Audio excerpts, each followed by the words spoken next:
खरुमजरी यंगबिरी बंगांबु Manipuri Mirror की माइकदगी ऐसे पाउजल पिजरी Montreal Canada दगी A शराम रिपोन ngasi manipurimirror.com website launching ceremony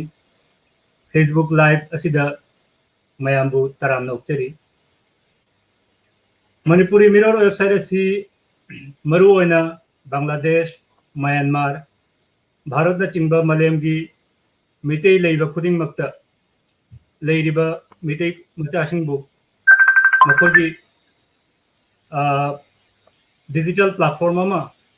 shame na bahina apan hogot chabani mayam na hodna biduna akogi technical team editors panel amasung reporters contributors amasung engineer team na hodna makha dagi ngasi manipurimirror.com mayam gi mafam da shandok chabagi tanja adu dakchare han bamakta da enbiriba kudingokbu nolukchari amasung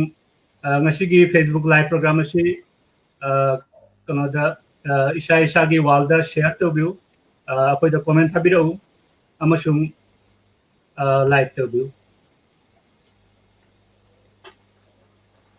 ngasi akoy gi website launching ceremony program asi da Bangladesh select tagi oja ekesharam na akoy gi website asi computer da click to bina launch bigani ngak makha da akoy select connect to jagani select akoy gi team website launching team kanada event ase venue da same shadun leijare ngak makha da akoy connect to jagani ahang da ina hiring by babu akoy gi website asi same shabada achauba thodang lobi ki bakuna maku anana thagachei maru oina akoy gi editors panel reporters contributors amasung akoy gi reporter contributors ingu training pibiriba NGO surplus amasung surplus ki maigai daki akoy gi trainer Natasha share magna akoy gi trainer ni akoy gi reporters ingu magna training pibibadi training ki sabak hojisu chathari aduna makoy mayambu aina ngasi manipuri mirror ki maigai dagi hanna thagachi surplus hai ba NGO sina akoy gi training gi documents puna mak chimbi bani akoy gi papers puna mak materials puna mak makoina develop to wi bani ei jaraga di hojik surplus ki mitam jamten tak na surplus ki web page share to jar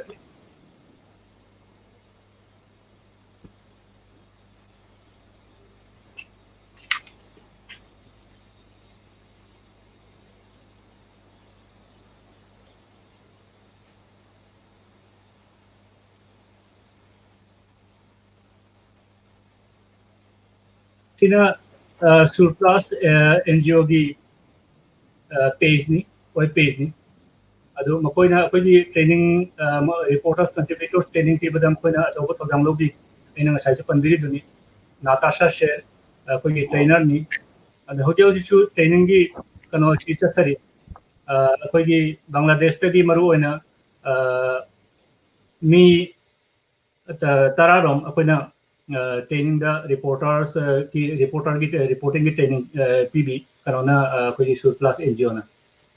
surplus NGO bo angko hanna thagacheri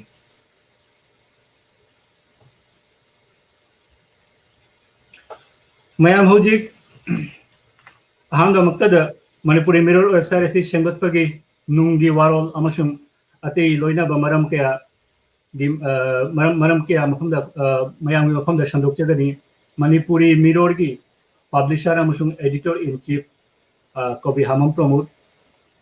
ai hojik hamam pramod darabu screen da puja rakke good morning dada good morning mayam su khuram jari yamna ke hatare akoi yak kuina matam sang ngai na ledak laba kinfam mani tigi che mali Bangladesh tagi koi asida leiba maruina koina hagot pesi mapanda leiba kangun hagot lagasu tachengna Bangladesh ta leiba akoi gi chawba ꯏꯆꯥ ꯑꯃꯗꯤ ꯌꯥꯝꯕ ꯀꯀꯥ ꯃꯌꯥꯝꯅ ꯍꯣꯠꯅꯔꯛꯄꯗꯒꯤ ꯉꯁꯤꯒꯤ ꯊꯧꯔꯝ ꯑꯁꯤ ꯌꯧꯔꯛꯄꯅꯤ ꯑꯗꯨꯒ ꯂꯣꯏꯅꯅ ꯇ꯭ꯔꯤꯄꯨꯔꯥ ꯑꯁꯥꯝ ꯃꯅꯤꯄꯨꯔꯒꯤ ꯑꯩꯈꯣꯏ ꯏꯆꯤꯟ ꯏꯅꯥꯎ ꯃꯌꯥꯝꯅꯁꯨ ꯈꯣꯡꯃꯥꯡꯕꯤꯔꯛꯈꯤ ꯃꯁꯤꯒꯤꯗꯃꯛ ꯃꯌꯥꯝꯕꯨꯁꯨ ꯍꯟꯅ ꯍꯟꯅ ꯊꯥꯒꯠꯆꯔꯤ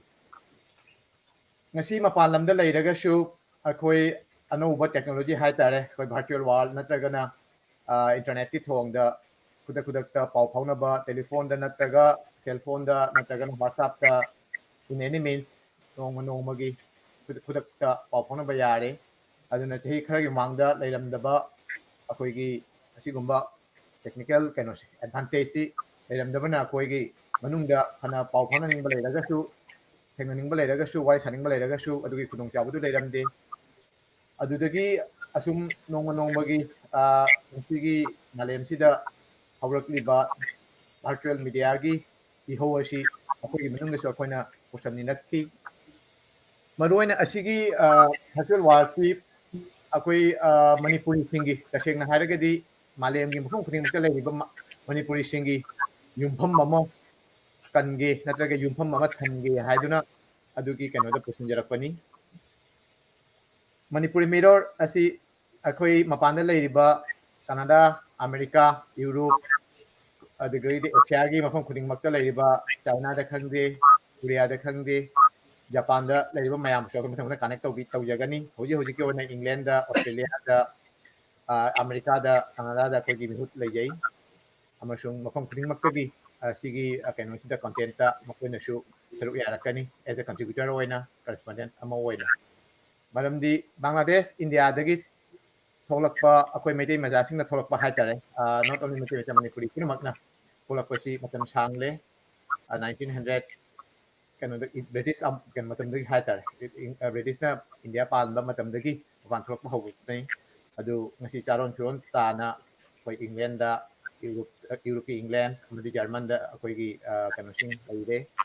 adai America Canada da su akoigi second generation asum leire makoi bu sakona connect tawna ba hotna jagani to haki oina ai asida jamna wa sangdara roi maru oina aina haning badi akoigi website asi haki matungda report na seram report akoigi editor na mayek sing tapirakani karamba mawongda kamaina kalimaina kadi tawba masung kari kulong jabdu lei haibagidu mayam da ina asimatang haijaningi akoigi ngasigi malem sida isa gi wakhalon hanadi asum kano da mandopta natraga de stage tan karaga phongdok ngamami natraga na chumnagi larik iba natraga na paper newspaper iba do hojiki malem sigadi aduga loina na hari mangai da leiriba khudong chabadu pun maksu leibaga loina na through the social media amadi website natraga na atopa means kya leire hoji virtual ward asigi kano sisu sijana view ngasi geographically akoi distance lam leinaraga shu imung amatagi isinawgum ipaisagum natragana ichel gum akoi mafam da punduduna wakhalon thongdokpina si amasung mayamgi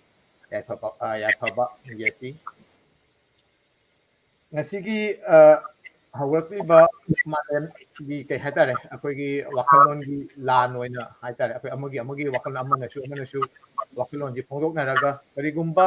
afabadudi akoi mayamna lawsangani aduga phattabaduna akoi katok jagani khandok jagani asine gi maroiba wahaidi aduga akoi aroibada aina asida yaubiriba mayam panelist amadi ngasigi thauram asibu mapung phan biriba mayambu yengbiriba amadi tabiriba mayambu so aina hanana thagacheri thank you all thank you Dara thank you very much mayam akogi editor in chief hamum promote ki conductor ki website system sabagi maramda khajidum rustabire mathangda akoina ngasi manipurimirror.com haiba website asi sembo sagatuna launching program asi tawni haina haibadagi akoibu nungsiratuna akoibu nungsibiduna ojakiyana mafam kiyadagi akoibu video gi khutangda greetings pibire aina hojik pibire greetings pibire puna makki kano video akoi thadokpasi akoigi matam gi khatang khuyonaba leibanina puna makki video se akoi ngasi live program se da thaba ngamjero aduna akoigi hojik ꯑꯩꯈꯣꯏ ꯊꯥꯔꯛꯄ ꯈꯔꯗꯨꯒꯤ video ꯈꯔꯇꯪ ꯃꯌꯥꯝꯒꯤ ꯃꯌꯥꯝꯒꯤ ꯃꯐꯝꯗ ꯍꯧꯖꯤꯛ ꯊꯝꯖꯒꯦ. ꯚꯤꯌꯔꯁ ꯃꯌꯥꯝꯕꯨ ꯈꯨꯔꯨꯝꯖꯔꯤ. ꯉꯁꯤꯒꯤ ꯌꯥꯏꯐꯔꯕ ꯅꯨꯃꯤꯠ ꯑꯁꯤꯗ ꯃꯅꯤꯄꯨꯔꯤ ꯃꯤꯔꯔꯒꯤ ꯋꯦꯕꯁꯥꯏꯠ ꯑꯣꯄꯦꯅꯤꯡ ꯁꯦꯔꯤꯃꯣꯅꯤ ꯄꯥꯡꯊꯣꯛꯂꯤꯕ ꯑꯁꯤ ꯃꯥꯂꯦꯝꯗ ꯂꯩꯔꯤꯕ ꯑꯩꯈꯣꯏ ꯃꯅꯤꯄꯨꯔꯤ ꯂꯣꯟ ꯂꯣꯟꯃꯤꯟꯅꯔꯤꯕ ꯃꯤꯇꯩ ꯑꯩꯈꯣꯏ ꯃꯌꯥꯝꯒꯤ ꯂꯥꯏꯕꯛ ꯐꯕ ꯅꯨꯃꯤꯠ ꯑꯃꯅꯤ. ꯃꯅꯤꯄꯨꯔꯤ ꯃꯤꯔꯔꯒꯤ ꯈꯨꯠꯊꯥꯡꯗꯒꯤ ꯃꯥꯂꯦꯝꯗ ꯆꯣꯏꯖꯥꯏꯅꯅ ꯈꯨꯟꯗꯥꯗꯨꯅ ꯂꯩꯔꯤꯕ ꯑꯩꯈꯣꯏ ꯄꯨꯝꯅꯃꯛ ꯑꯁꯤ ꯑꯃꯒꯤ ꯄꯥꯎ ꯑꯃꯗ ꯌꯧꯍꯟꯅꯕ ꯍꯣꯠꯅꯕꯤꯒꯅꯤ ꯍꯥꯏꯕ ꯆꯦꯠꯅ ꯊꯥꯖꯕ ꯊꯝꯖꯩ. ꯑꯗꯨꯒ ꯑꯩꯈꯣꯏ ꯃꯌꯥꯝꯁꯨ ꯃꯅꯤꯄꯨꯔꯤ ꯃꯤꯔꯔꯒ ꯀꯔꯦꯁꯄꯣꯟꯗꯦꯟ ꯇꯧꯗꯨꯅ ꯆꯠꯃꯤꯟꯅꯁꯤ ꯑꯃꯁꯨꯡ ꯃꯤꯔꯔꯒꯤ ꯑꯦꯅꯤ ꯑꯦꯛꯇꯤꯚꯤꯇꯤꯁ ꯃꯄꯨꯡ ꯐꯥꯍꯟꯅꯕ ꯍꯣꯠꯅꯃꯤꯟꯅꯁꯤ. ꯈꯨꯔꯨꯝꯖꯔꯤ. Manipuri mirror website ama launch tawni tabada aduki matik harawi aduna Bangladesh ki Manipuri singi mitmai si thoina hena pangadra isang thauna handle kadra kana ba purak kadra masi singse ina thajaba thammi. Manipuri gi oiba thawong current issue sing aikoina chapchana phangba ngamgani. Manipuri mirror gi khongchasi tungkoibo oisanu isorda adugi tamakta thawni jari.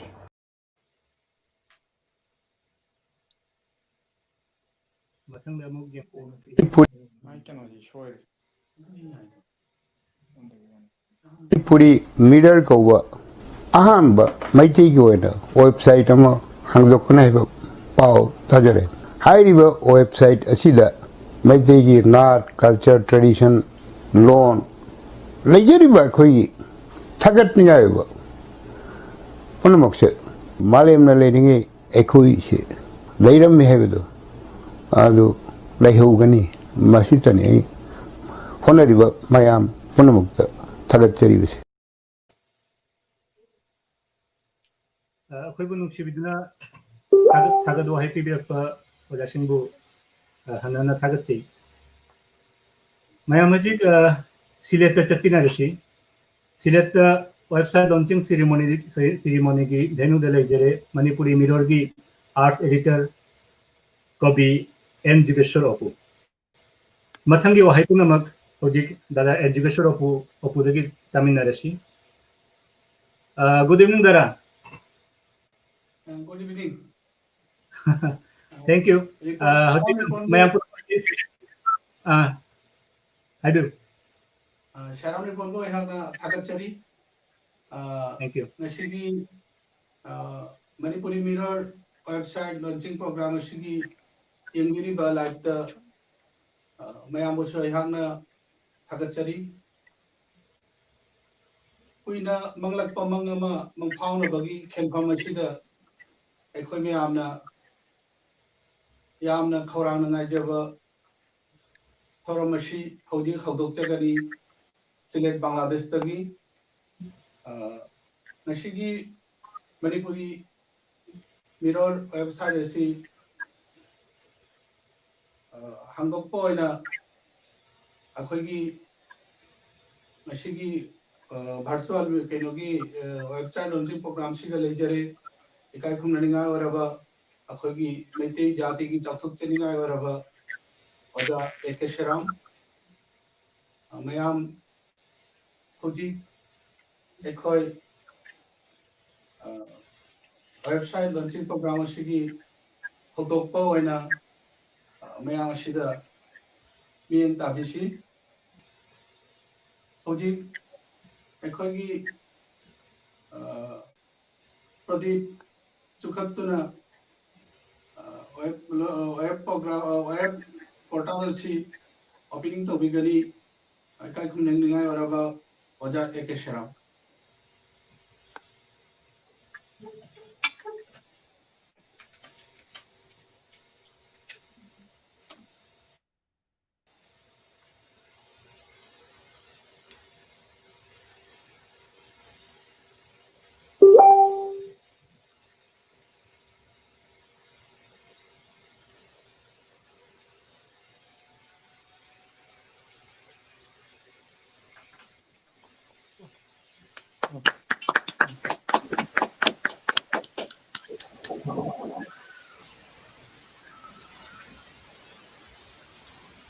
ꯑꯩꯈꯣꯏꯒꯤ ꯉꯁꯤꯒꯤ ꯃꯅꯤꯄꯨꯔꯤ ꯃꯤꯔꯣꯜ page ꯑꯁꯤꯗ ꯁꯤꯡ ꯇꯧꯗꯨꯅ opening tꯧꯕꯤꯒꯅꯤ ꯍꯧꯖꯤꯛ ꯑꯣꯖꯥ A. ꯁꯔꯥꯝ ꯑꯣꯖꯥ A. ꯁꯔꯥꯝꯕꯨ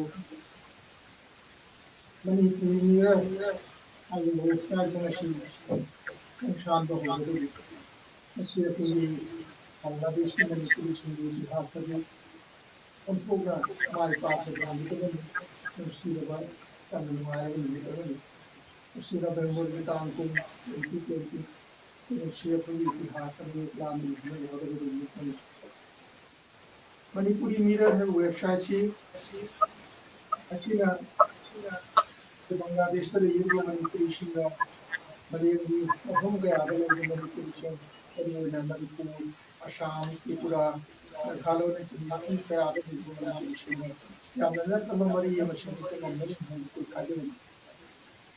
ꯃꯅꯤꯄꯨꯔꯒ ꯑꯩꯈꯣꯏꯒ ꯃꯔꯤ ꯌꯥꯝꯅ ꯅꯛꯅꯕ ꯃꯔꯤ ꯑꯃ ꯂꯩ ꯑꯒꯔꯇꯂꯥ ꯑꯁꯥꯝꯒꯁꯨ ꯌꯥꯝ ꯇꯣꯏꯅ ꯆꯠꯅꯕ ꯃꯅꯤꯄꯨꯔꯔꯣꯝꯗꯁꯨ ꯂꯥꯛꯄꯤ ꯕꯪꯒ꯭ꯂꯥꯗꯦꯁꯇꯒꯤꯁꯨ ꯑꯩꯈꯣꯏ ꯆꯠꯆꯩ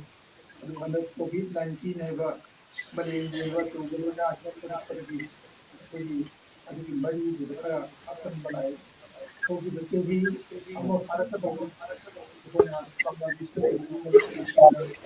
ꯃꯅꯤꯄꯨꯔꯤ ꯑꯁꯥꯝꯗ ꯇ꯭ꯔꯤꯄꯨꯔꯥꯗ ꯂꯩꯕ ꯃꯅꯤꯄꯨꯔꯤꯁꯤꯡꯒ ꯑꯩꯈꯣꯏꯅ ꯃꯔꯤ ꯂꯩꯅꯕ ꯉꯝꯖꯔꯁꯦ ꯑꯗꯨꯃꯛꯄꯨ ꯍꯧꯖꯤꯛ ꯑꯣꯟꯂꯥꯏꯟꯒꯤ ꯈꯨꯠꯊꯥꯡꯗꯒꯤ ꯚꯔꯆꯨꯑꯦꯜ ꯃꯤꯇꯤꯡꯅꯆꯤꯡꯕ ꯃꯔꯝ ꯀꯌꯥꯗꯒꯤ ꯑꯩꯈꯣꯏꯅ ꯇꯣꯏꯅ ꯐꯥꯎꯅꯕꯗꯤ ꯉꯝꯃꯦ ꯃꯁꯤ COVID-19ꯒꯤ ꯑꯐꯕ ꯃꯥꯏꯀꯩ ꯑꯃꯅꯁꯨ ꯍꯥꯏꯅ ꯈꯜꯂꯤ ꯑꯩꯈꯣꯏꯅ COVID-19ꯅ ꯑꯩꯈꯣꯏꯕꯨ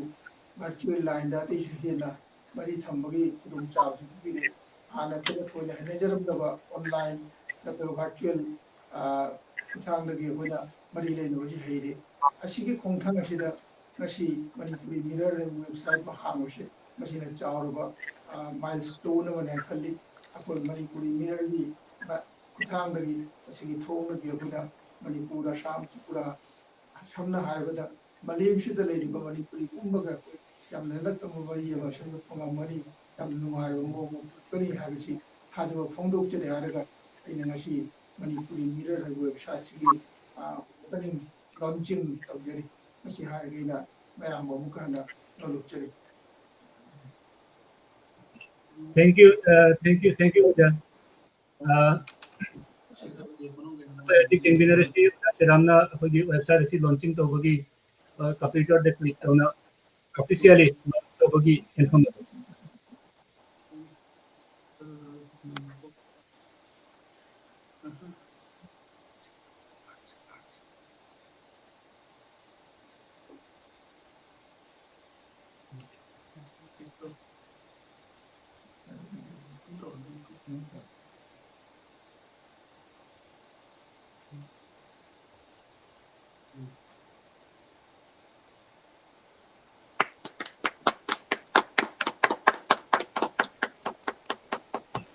Thank you, Oja Sharam.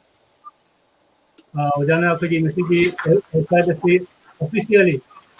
Matan puri yang pada aku ina chamja ina saja rakhna aku hono de rakhogi kemudian mesti di kerja mahi jale hanya log jare ojana ngasi apagi website si officially launching to jare aduna ngasi dagi di apagi Manipuri miro aku website si mayamna officially browse to view changna browse to view mayamda hiring badi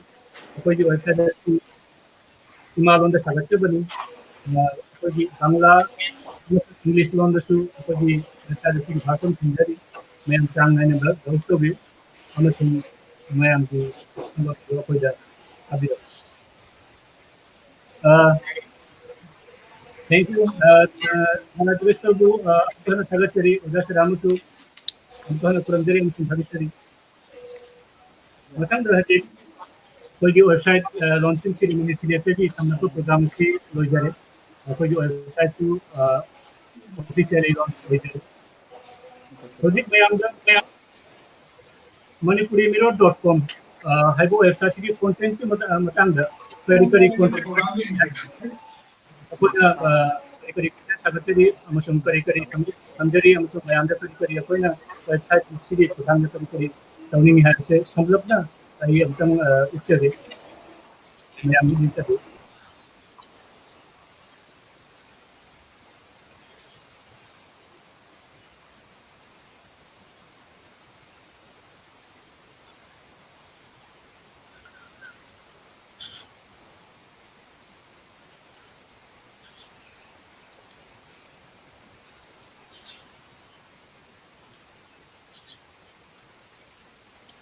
Manipuri Mirror website से screen पे जरको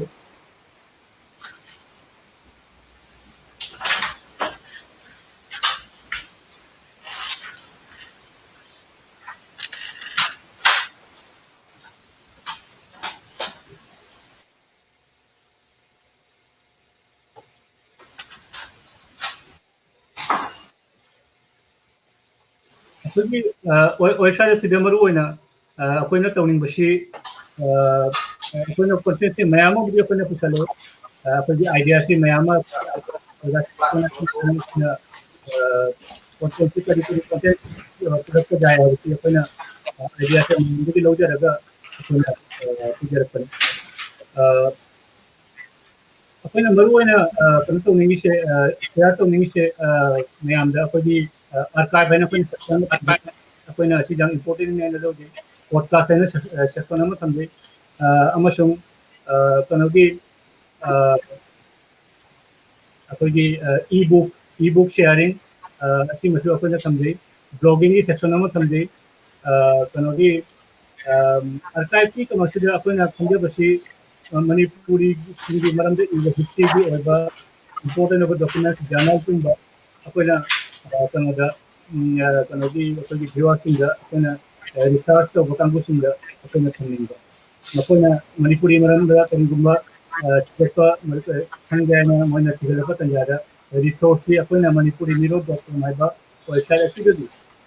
असिदि कनोसे resource लेजे अदुगी power से अखोइना website के खंग दे पीबा नमजबा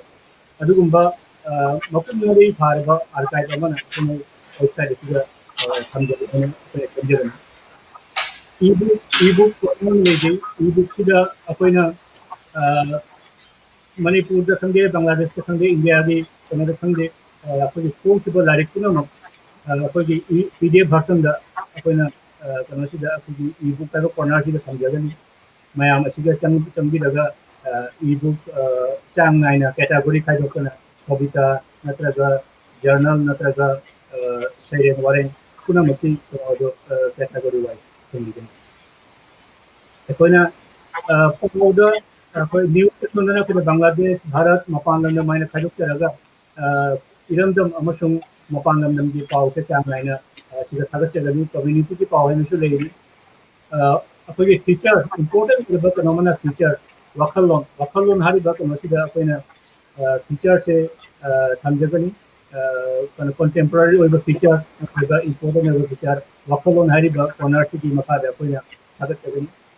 मथंगा arts and literature की कनोसिदा मसी की इंपोर्टेंट ओबा कनो माइके यमनी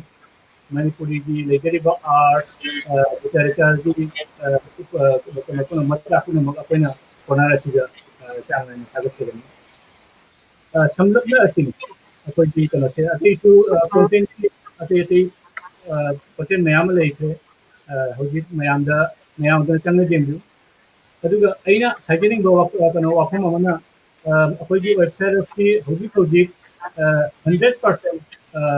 फुलफिल ओइ जेहाय बताय परिगादी कोविड इनिस्टी लेना सिटी लाइक तो सिटी ना अवाबना अखोई अखोई डेवलपमेंट खतंग कनो तो खतंग अपन दो ओइतु अदुना अखोई कनोसे अखोई इंजीनियर टीम दा कम्युनिकेट ओबदा अखोइना फोंगु आइडिया दो अखोई टेक्नोलॉजी दा कन्वर्ट करपदा जम दिए ओइतु हाइबि अखोई प्रोजेक्ट अखोइना खलंबा कनोसिगा मतम सिगा कनो तोबदा अखोइना पुथोरपदा अखोई कनोसे मतम जपना खतंग दिले ओइ अदुना होजि फाउदा अखोई वेबसाइट सिगा खतंग अथंबा सेक्शन लेगुरम जाय नत्रगा करिगुम फंक्शन डिसेबल ओइना लेरंबा जाय अदुना मतम सिदिकी मनुंगा फंक्शन पुनम लोइना अखोई एनाबल तौजगनी अदुना हुजिग हुजिग खतम अवात को लेरम बजा मयाम अचांग नाइना ब्राउज तबु मथंदा आई कनोगी मणिपुरी मिरर.com की एडिटर पैनल अखोई की लेजर एडिटर पैनल मोगी मिंग मयाम की मफम जामतम समझगे हम publisher editor in chief Hamom Pramod executive editor Sheram Ripon incharge finance marketing and advertisement Nambram Shankar news editor Hamom Prabir audio visual editor Nandlal Singh editors arts and literature N Jugeshwar Apu feature editor Hamom Nanacha incharge funding logistics and purchase Mutum Apu reporter list of reporters हाइदी reporter की अखोगी reporter की कनमा लेजरे list में लेजरे अमसुम contributor समदबना असिनी अखोगी एडिटर्स पैनल की आइडेंटिटी अदुना मयामदा आइना हमको हाइजरसिने करिगुंबा अखोगी वेबसाइट असिगी होजि होजि खितंग अवात पे लेजरेगसु मतम खिबिकी मनुंगदा अखोगी 100% लोइना थंबिगनी बांग्ला अमसुम इंग्लिश वर्जन जावना मैम मफम हजिक अमुक संदोचगे अखोइबु नुसिबिदुना थाबिरप वीडियो ग्रीटिंग्स खरा अमुक मैम मफम थमजगे अखोइना हजिक लाइव तंग साइसु अइना पंजखिबा अखोइगी लाइव ता अखोइगी वीडियो पुनमक थाबा नमजदे अदुना अखोइगी यूट्यूब चैनल अमसुम फेसबुक पेज ता वीडियो पुनमक अखोइना चांग नाइना हाजरकनी हजिक जेंबिन मिरर हाइबा ग्लोबल मणिपुर की वेबसाइट अमा हांगु पावर से तावदा अखोइ याम नारौजे सियाम थागत नगाइनि तो मणिपुर मगा मगा रिलेशन की कल्चर आउदगी एदोगी हिस्टोरिकल बैकग्राउंड पुनमक से को एक्सचेंज तोनु याने मगा मगा क्लोज होबगी लंफी अमा अनो थोरदि नुमाय यामना थमोय नुंगी यामना हरावबा फोंदोकचरिनि अदगी मणिपुर मिरर की करी उसु लांबी उमनमुसु थागचवा फोंदोकचरि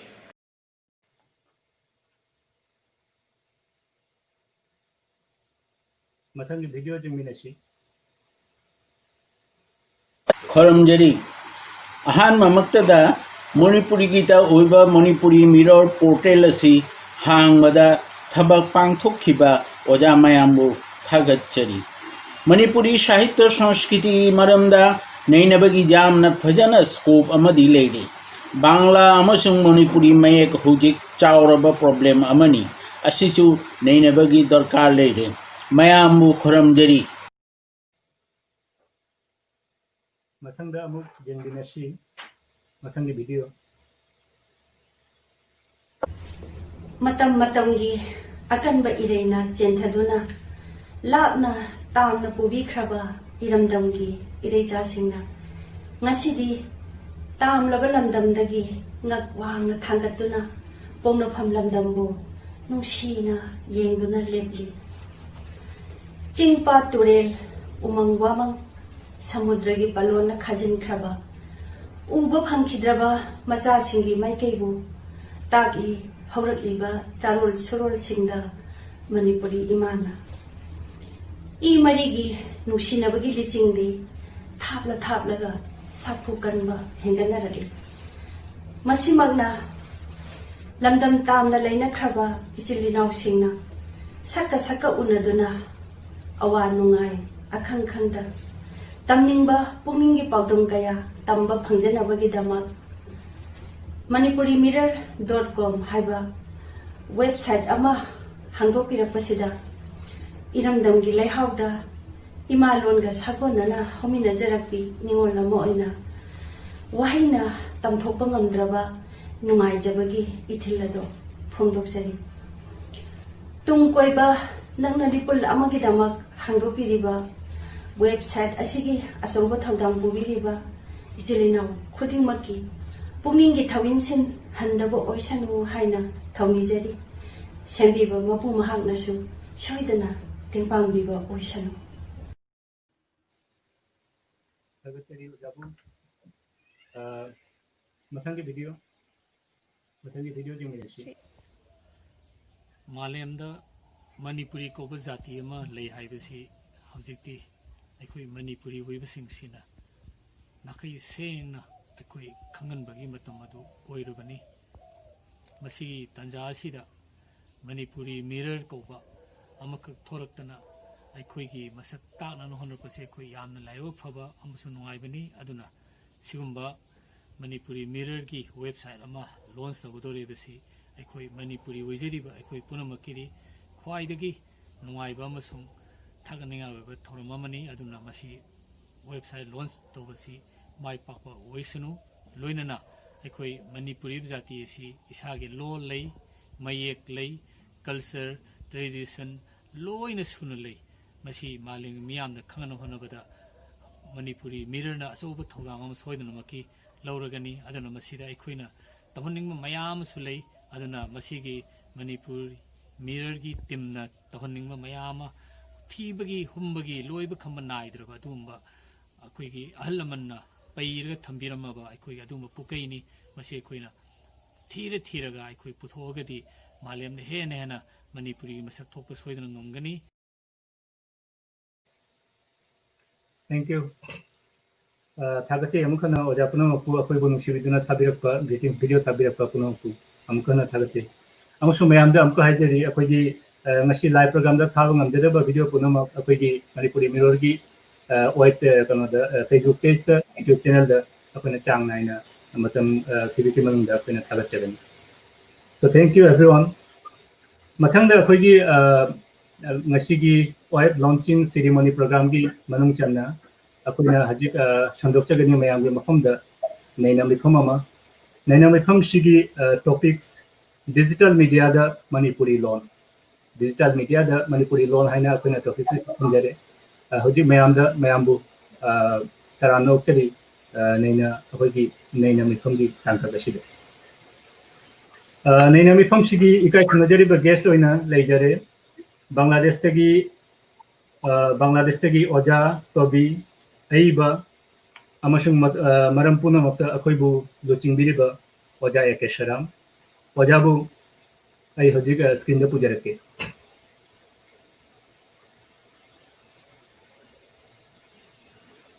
कुरमजिरी ओजा गुड इवनिंग ओजा अई हजिक अखोइगी मथंग नाइना अखोइगी गेस्ट अई पुजरके मथंग द लेजरे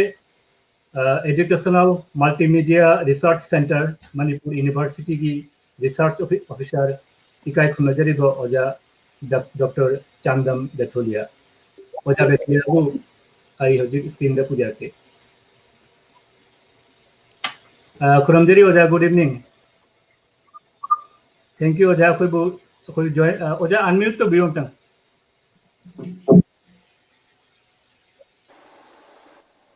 ओजा तबीब्रा ताजे खुरुमजरी मैम खुरुमजरी ओजा थैंक यू ओजा अखोइगा जॉइन तो बगी दमक मथंगी गेस्ट ए स्क्रीन द पुजरके मथंग द लेजरे त्रिपुरा की मिंगचतलब मरुप पत्रिका की जॉइन एडिटर इकाय खुनजरीबा ओजा आरके तरंजीत ओजा स्क्रीन द पुजरके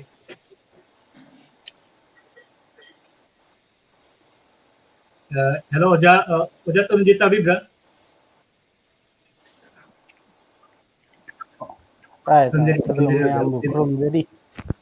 ओजा पुनमकु मैं गेस्ट इकाय खुनजरीबा गेस्ट पुनमकु थागचे अखोइगी नसिगी नैना मिफम असिदा जॉइन तोबगी नमक अमसुम अरोइबदा अई अखोइगी गेस्ट ओइना इकाय खुनजरीबा गेस्ट ओइना लेजरे मणिपुरी मिरर की पब्लिशर एडिटर इन चीफ दराहामम प्रमुख Taram Nokcheri. Once again, thank you, Dara. Thank you, Ripon. Akhoi ngasigi naina mifam asi oja akhoi guest punamak loina shuna leijare. Ngasi naina mifam asigi hamna muktada aina kanogi digital media da Manipuri loan haiba akhoi ngasigi kano asi topic asida mayamna saruk jabigani. ꯑꯩꯅ ꯍꯥꯏꯕꯅꯤꯡꯕꯗꯤ ꯑꯩꯈꯣꯏꯒꯤ ꯉꯁꯤꯒꯤ ꯅꯩꯅꯃꯤꯠꯐꯝ ꯑꯁꯤ ꯑꯣꯄꯟꯅꯤ, open ꯗꯤꯁꯀꯁꯟꯒꯤ ꯃꯑꯣꯡꯗꯅꯤ. ꯑꯗꯨꯅ ꯑꯣꯖꯥ ꯑꯩꯈꯣꯏꯅ ꯑꯇꯩ ꯉꯁꯤꯒꯤ ꯇꯣꯄꯤꯛꯁꯤꯒꯤ ꯂꯩꯅꯕ ꯀꯩꯅꯣ ꯃꯔꯤ ꯂꯩꯅꯕ ꯀꯩꯅꯣꯗ ꯏꯁꯨ ꯀꯌꯥ ꯑꯇꯩ ꯑꯇꯩ ꯏꯁꯨ ꯀꯌꯥꯁꯨ ꯃꯣꯠ ꯐꯣꯡꯕꯤꯔꯛꯎ ꯍꯥꯏꯕꯤꯔꯛꯎ. ꯑꯗꯨꯅ ꯑꯣꯄꯟ ꯗꯤꯁꯀꯁꯟꯒꯤ ꯃꯑꯣꯡꯗ ꯑꯩꯈꯣꯏꯒꯤ ꯉꯁꯤꯒꯤ ꯀꯩꯅꯣꯁꯦ ꯅꯩꯅꯃꯤꯠꯐꯝ ꯑꯁꯤ ꯑꯩꯈꯣꯏꯅ ꯁꯤꯟꯖꯕꯅꯤ. ꯑꯍꯥꯟꯕ ꯃꯛꯇꯗ ꯑꯩ ꯑꯣꯖꯥ ꯁꯦꯔꯥꯝꯗ ꯂꯥꯛꯆꯒꯦ. ꯑꯣꯖꯥ ꯁꯦꯔꯥꯝ ꯑꯩꯈꯣꯏꯒꯤ ꯑꯃꯨꯛꯀ ꯇꯔꯥꯝꯅ ꯑꯣꯛꯆꯔꯦ ꯑꯣꯖꯥ. ꯑꯩꯈꯣꯏꯒꯤ ꯑꯣꯖꯥ ꯑꯍꯥꯟꯕ ꯃꯛꯇꯗ ꯑꯩꯈꯣꯏꯒꯤ ꯀꯩꯅꯣꯒꯤ ꯚꯤꯌꯨꯋꯔꯁꯀꯤ ꯃꯐꯝꯗ ꯕꯪꯒ꯭ꯂꯥꯗꯦꯁꯇ ꯑꯩꯈꯣꯏꯒꯤ ꯃꯩꯇꯩ ꯂꯣꯟꯒꯤ ꯐꯤꯕꯝ ꯑꯁꯤ ꯀꯩꯅꯣꯁꯦ ꯀꯔꯤ ꯐꯤꯕꯝꯗ ꯂꯩꯕ ꯆꯔꯆꯥꯒꯤ ꯐꯤꯕꯝ ꯑꯁꯤꯅ ꯀꯔꯤ ꯑꯣꯏꯕ ꯁꯔꯀꯥꯔꯒꯤ ꯃꯥꯏꯀꯩꯗꯒꯤꯅ ꯀꯔꯤꯒꯨꯝꯕ ꯑꯩꯈꯣꯏ ꯇꯦꯡꯕꯥꯡ ꯐꯪꯕ ꯂꯩꯕꯤꯕ꯭ꯔꯥ ꯍꯥꯏꯕꯗꯤ ꯗꯤꯖꯤꯇꯦꯜ ꯃꯤडियाꯗꯅ ꯅꯠꯇ꯭ꯔꯒ ꯁꯣꯁꯤꯌꯦꯜ ꯃꯤडियाꯗꯅ ꯀꯔꯤ ꯇ꯭ꯔꯦꯟ ꯃꯩꯇꯩ ꯂꯣꯟꯁꯤ ꯁꯤꯖꯤꯟꯅꯕ ꯑꯁꯤ ꯀꯔꯤ ꯇ꯭ꯔꯦꯟꯗ ꯀꯔꯤ ꯐꯤꯕꯝꯗ ꯂꯩꯕ ꯑꯣꯖꯥꯒꯤ ꯃꯥꯏꯀꯩꯗꯒꯤ ꯋꯥꯐꯝ ꯈꯔꯁꯤ ꯑꯃꯨꯛꯇꯪ ꯊꯝꯕꯤꯌꯨ. ꯌꯥꯝꯅ ꯅꯨꯡꯉꯥꯏꯖꯔꯦ. ꯕꯪꯒ꯭ꯂꯥꯗꯦꯁꯇ ꯑꯩꯈꯣꯏ ꯃꯩꯇꯩꯅ ꯍꯦꯛ ꯈꯨꯟꯗꯥꯕ ꯍꯧꯔꯛꯄꯁꯤ ꯆꯍꯤ 300 ꯌꯥꯡꯈꯩꯔꯣꯝꯗꯤ ꯁꯨꯔꯛꯂꯕꯅꯤ. ꯑꯗꯨꯕꯨ ꯌꯥꯝꯅ ꯄꯥꯛ ꯁꯟꯅ ꯃꯌꯥꯝ ꯄꯨꯟꯅ ꯈꯨꯟꯗꯥꯔꯛꯈꯤꯕꯁꯤꯅ ꯑꯩꯈꯣꯏ ꯆꯍꯤ 8 ꯈꯨꯟꯇꯥꯛꯄ ꯍꯥꯏꯅ ꯈꯪꯅꯔꯤꯕ 1819 दगी 1825 फाव थोखिबा मणिपुर यामना थीरबा मतमदुदनी मदुदगी हारगना चही चनीरोमनि फारे बांग्लादेश ता कोई मिते खुंदा बुले रखसे बांग्लादेश ता लेबा मिते कोई मसिंग यामना ली मिते मसुम मिते पांगन पुल्लगा हुजे कोई लिसिंग कुन मंगा फादे जो यामना सु जो यायना ले सिलेट डिवीजन ये मफम कया दने मिते लेसी ढाका दसु ले तोगान तोगान मफुंदनी लेबा मिते सिंगना ꯉꯁꯥꯏꯒꯤ ꯄꯨꯟꯅ ꯂꯩꯇꯕ ꯅꯠꯇ꯭ꯔꯒ ꯃꯩꯇꯩ ꯂꯣꯟꯁꯤ ꯏꯃꯥ ꯂꯣꯟ ꯑꯣꯏꯖꯔꯒꯁꯨ ꯏꯃꯨꯡ ꯃꯅꯨꯡ ꯉꯥꯡꯅꯕ ꯅꯠꯇꯅ ꯃꯄꯥꯟ ꯊꯣꯛꯅ ꯉꯥꯡꯅꯕꯒꯤ ꯈꯨꯗꯣꯡꯆꯥꯕ ꯂꯩꯇꯕ ꯃꯄꯥꯟ ꯍꯦꯛ ꯊꯣꯛꯄꯗ ꯑꯩꯈꯣꯏ ꯕꯪꯂꯥ ꯉꯥꯡꯅꯕ ꯇꯥꯕ ꯕꯪꯂꯥ ꯂꯣꯟꯅ ꯂꯥꯏꯔꯤꯛ ꯇꯝꯕ ꯇꯥꯕ ꯑꯁꯤꯒꯨꯝꯕ ꯈꯨꯗꯣꯡꯊꯤꯕ ꯀꯌꯥꯒꯤ ꯃꯔꯝꯗꯒꯤ ꯑꯩꯈꯣꯏ ꯃꯩꯇꯩ ꯂꯣꯟꯁꯤ ꯕꯪꯒ꯭ꯂꯥꯗꯦꯁꯇ ꯅꯣꯡꯃ ꯅꯣꯡꯃ ꯁꯤꯊꯔꯛꯏ ꯑꯩꯈꯣꯏ ꯃꯩꯇꯩ ꯂꯣꯟꯁꯤ ꯒꯣꯚꯔꯟꯃꯦꯟꯠꯀꯤ ꯀꯔꯤꯝꯇ ꯔꯤꯀꯣꯒꯅꯤꯁꯟ ꯂꯩꯇꯦ ꯃꯩꯇꯩ ꯂꯣꯟꯇꯒꯤ ꯋꯥ ꯅꯠꯇꯦ ꯕꯪꯒ꯭ꯂꯥꯗꯦꯁꯇ ꯂꯩꯔꯤꯕ ꯐꯨꯔꯨꯞ ꯃꯆꯥ ꯃꯆꯥꯁꯤꯡꯒꯤ ꯂꯣꯟꯁꯤꯡ अमत सरकार बांग्लादेश की सरकार ने सक खंबीदे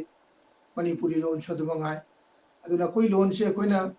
इमुंग मनुंग की लोन होना गांगना बसिना कोई हिंगननब पाबेनी असुमना नोम नोम सी थरकपा नोम वाथरक मतमसिदा बांग्लादेश ता कोई मणिपुरी नहारोल से मिकअप थरकपा कोई लोन से सिदौरे लोन सी भगदे कोई याम अवाब तागनी जाति समागनी आदो खंडदी मणिपुरी लोन हिंगननब आदिना बांग्लादेश मणिपुरी साहित्य संस्कृत की 1975 मदुगी हौदना मतम मतम थबक चथरई अति ऑर्गेनाइजेशन के आसिन चोंथरई तमाम तमाम के फोंग या होगरई अरिगला की खोगरई मणिपुरी लोन मिति मये तमननब स्कूल के आदम हांग यारगा प्राइवेटली अतो हांग जवनी हांग यारगा होना अति लोन मिति मये तमननब की लोन अगदुगी मौन जुगन चथबा होगी असीने कोई पोजीशन से अदुगा सरकार की मैती लोन की दमकता मणिपुरी लोन की दमकता करीब तेंबांग लेके अकोई लोन की रिकॉग्निशन की लिए स्कूल में तंबे की लोचा की असे कोइना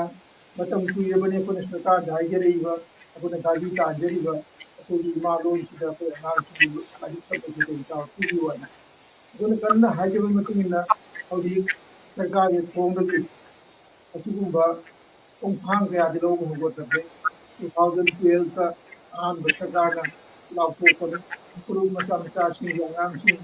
मसा मसा की मवालों लाई तब्दीली लोचा पीरगने अदुगी process चतरपदुदा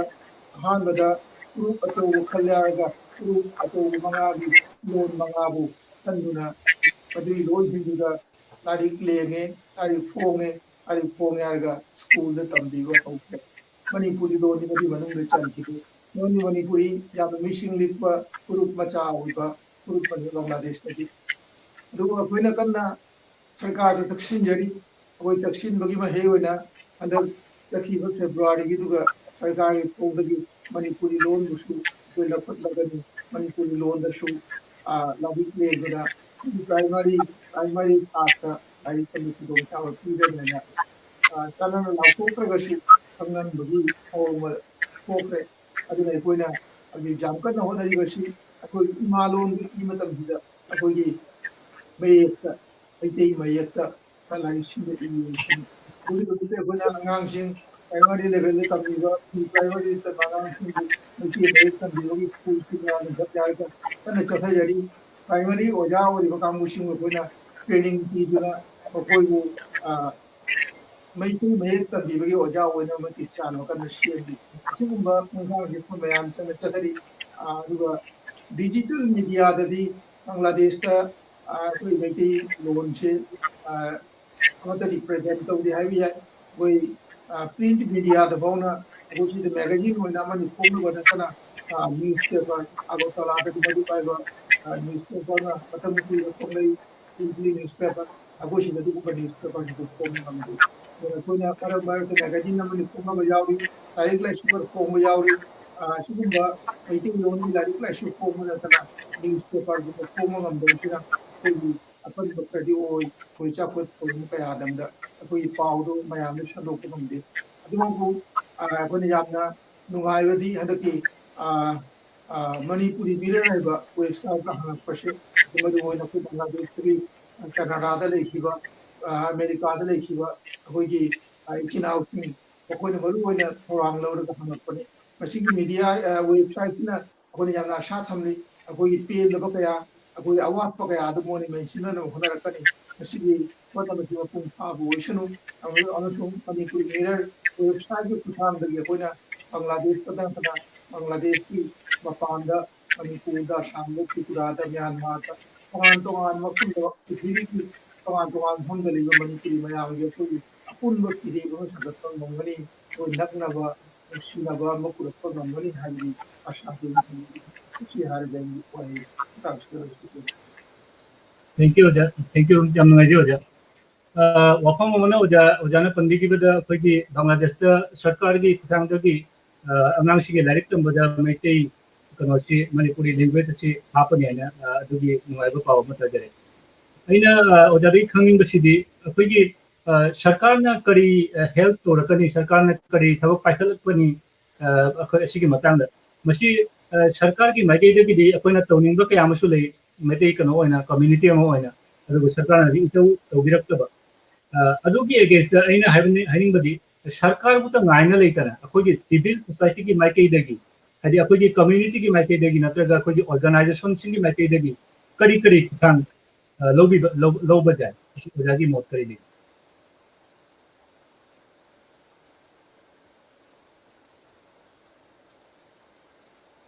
oja tabir brother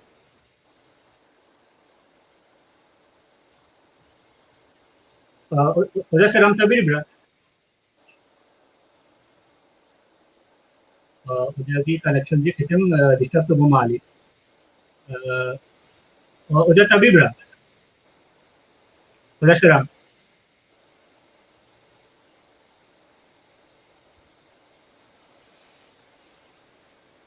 Okay. Oja Saram की कनुसी नियति खत्म डिस्टर्ब तो माली. अदुना मथंग द ए Oja मणिपुर की मणिपुर यूनिवर्सिटी की रिसर्च ऑफिसर है अपनी इसकी एक नजर में गेस्ट Oja बेतोलिया दे लगते हैं. Oja हमको हम ना तराम नौकरी. Oja ibu tabi bro. Tazay Habiyo. Thank you, Oja. Ojada I लगते हैं Oja दगी इन हम कंगेनिंग बशी अपोगी होजिकी digital कनोशिना technology सिने evolve वाले को मकादा कनोगी अपोगी media द खंगे अपोगी कनोद खंगे social media द खंगे TV media द खंगे electronics द खंगे अपोगी loan अशी 시지나 बगी अमशुंग present तो बगी कनोसे चांग अशे मणिपुर दो है ना मणिपुर इंडिया रोम दो है ना मैते लोन अशिकी कनोसे मीडिया दा करी फिगम दा लाखिबा करी फिगम दा लेगे हाइबदी मशी अखोई ओरल कनो दा मीडिया दा सिजन रिबा लोन अशिना अखोई दी ओरल स्ट्रक्चर दा करी गुंबा अहोंगा पुरकरा नत्रगा करी इंपैक्ट ले अशिगी मतंग दा जाम तंग वही प्रसंग दियो Thank you. Han mamaktada punamakpu kurumjari. Aina haizading badi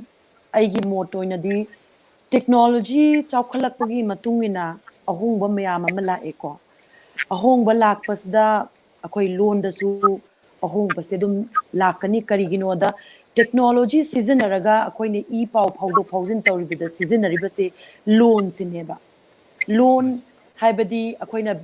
loan sigi basic purpose hairagadi akoi communicate tawbasta loan haibase seasonayeba loan se akoi gi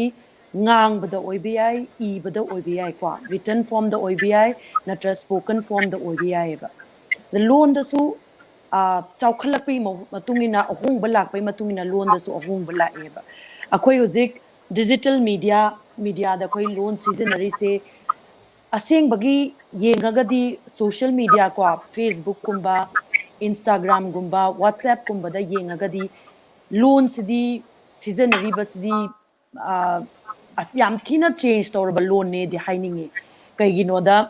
akoina casual speech ta ngangna riba cham chamna loan ngangna riba se sumaina dum iraga dum chatkreba adagi spelling the changes mayamam lai sound the changes lai sigumbagi changes mayam se social media na dum mathang chatkibadagi sandokraga akoi kona tungdadi sumaina dum shorten tawrakpa natraga semdok sadokraba spelling oirakadra haibagi mipai babo poktaba nateba aduna yariba makai adu sigi wahaisina akoigi literature irakpa matamda yamna phajaba platform da natra formal oiba platform da ngangna rakpa matamda di sigi wahai wata casual oiba speech se sumaina ngangna deba aduduna literature natraga literary gi status ta thangat khradi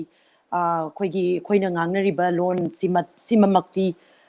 kashu affected oidoidara inde khalleba except for social media dadi social media seasonary se anambana di yamna wahai wata hungdo iba mayam sidi younger generation number oyeba aduna younger generation dadi sigi technology gi advancements na akoi gi loan da su akanba safu madum pi di haijaning ya igi site tagi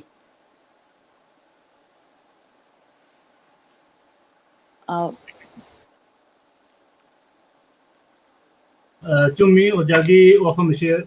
adun kanogi wafam amana oja khogi media da haibadi hoji media aina koina kanoda toina palli digital media khande akogi conventional media khande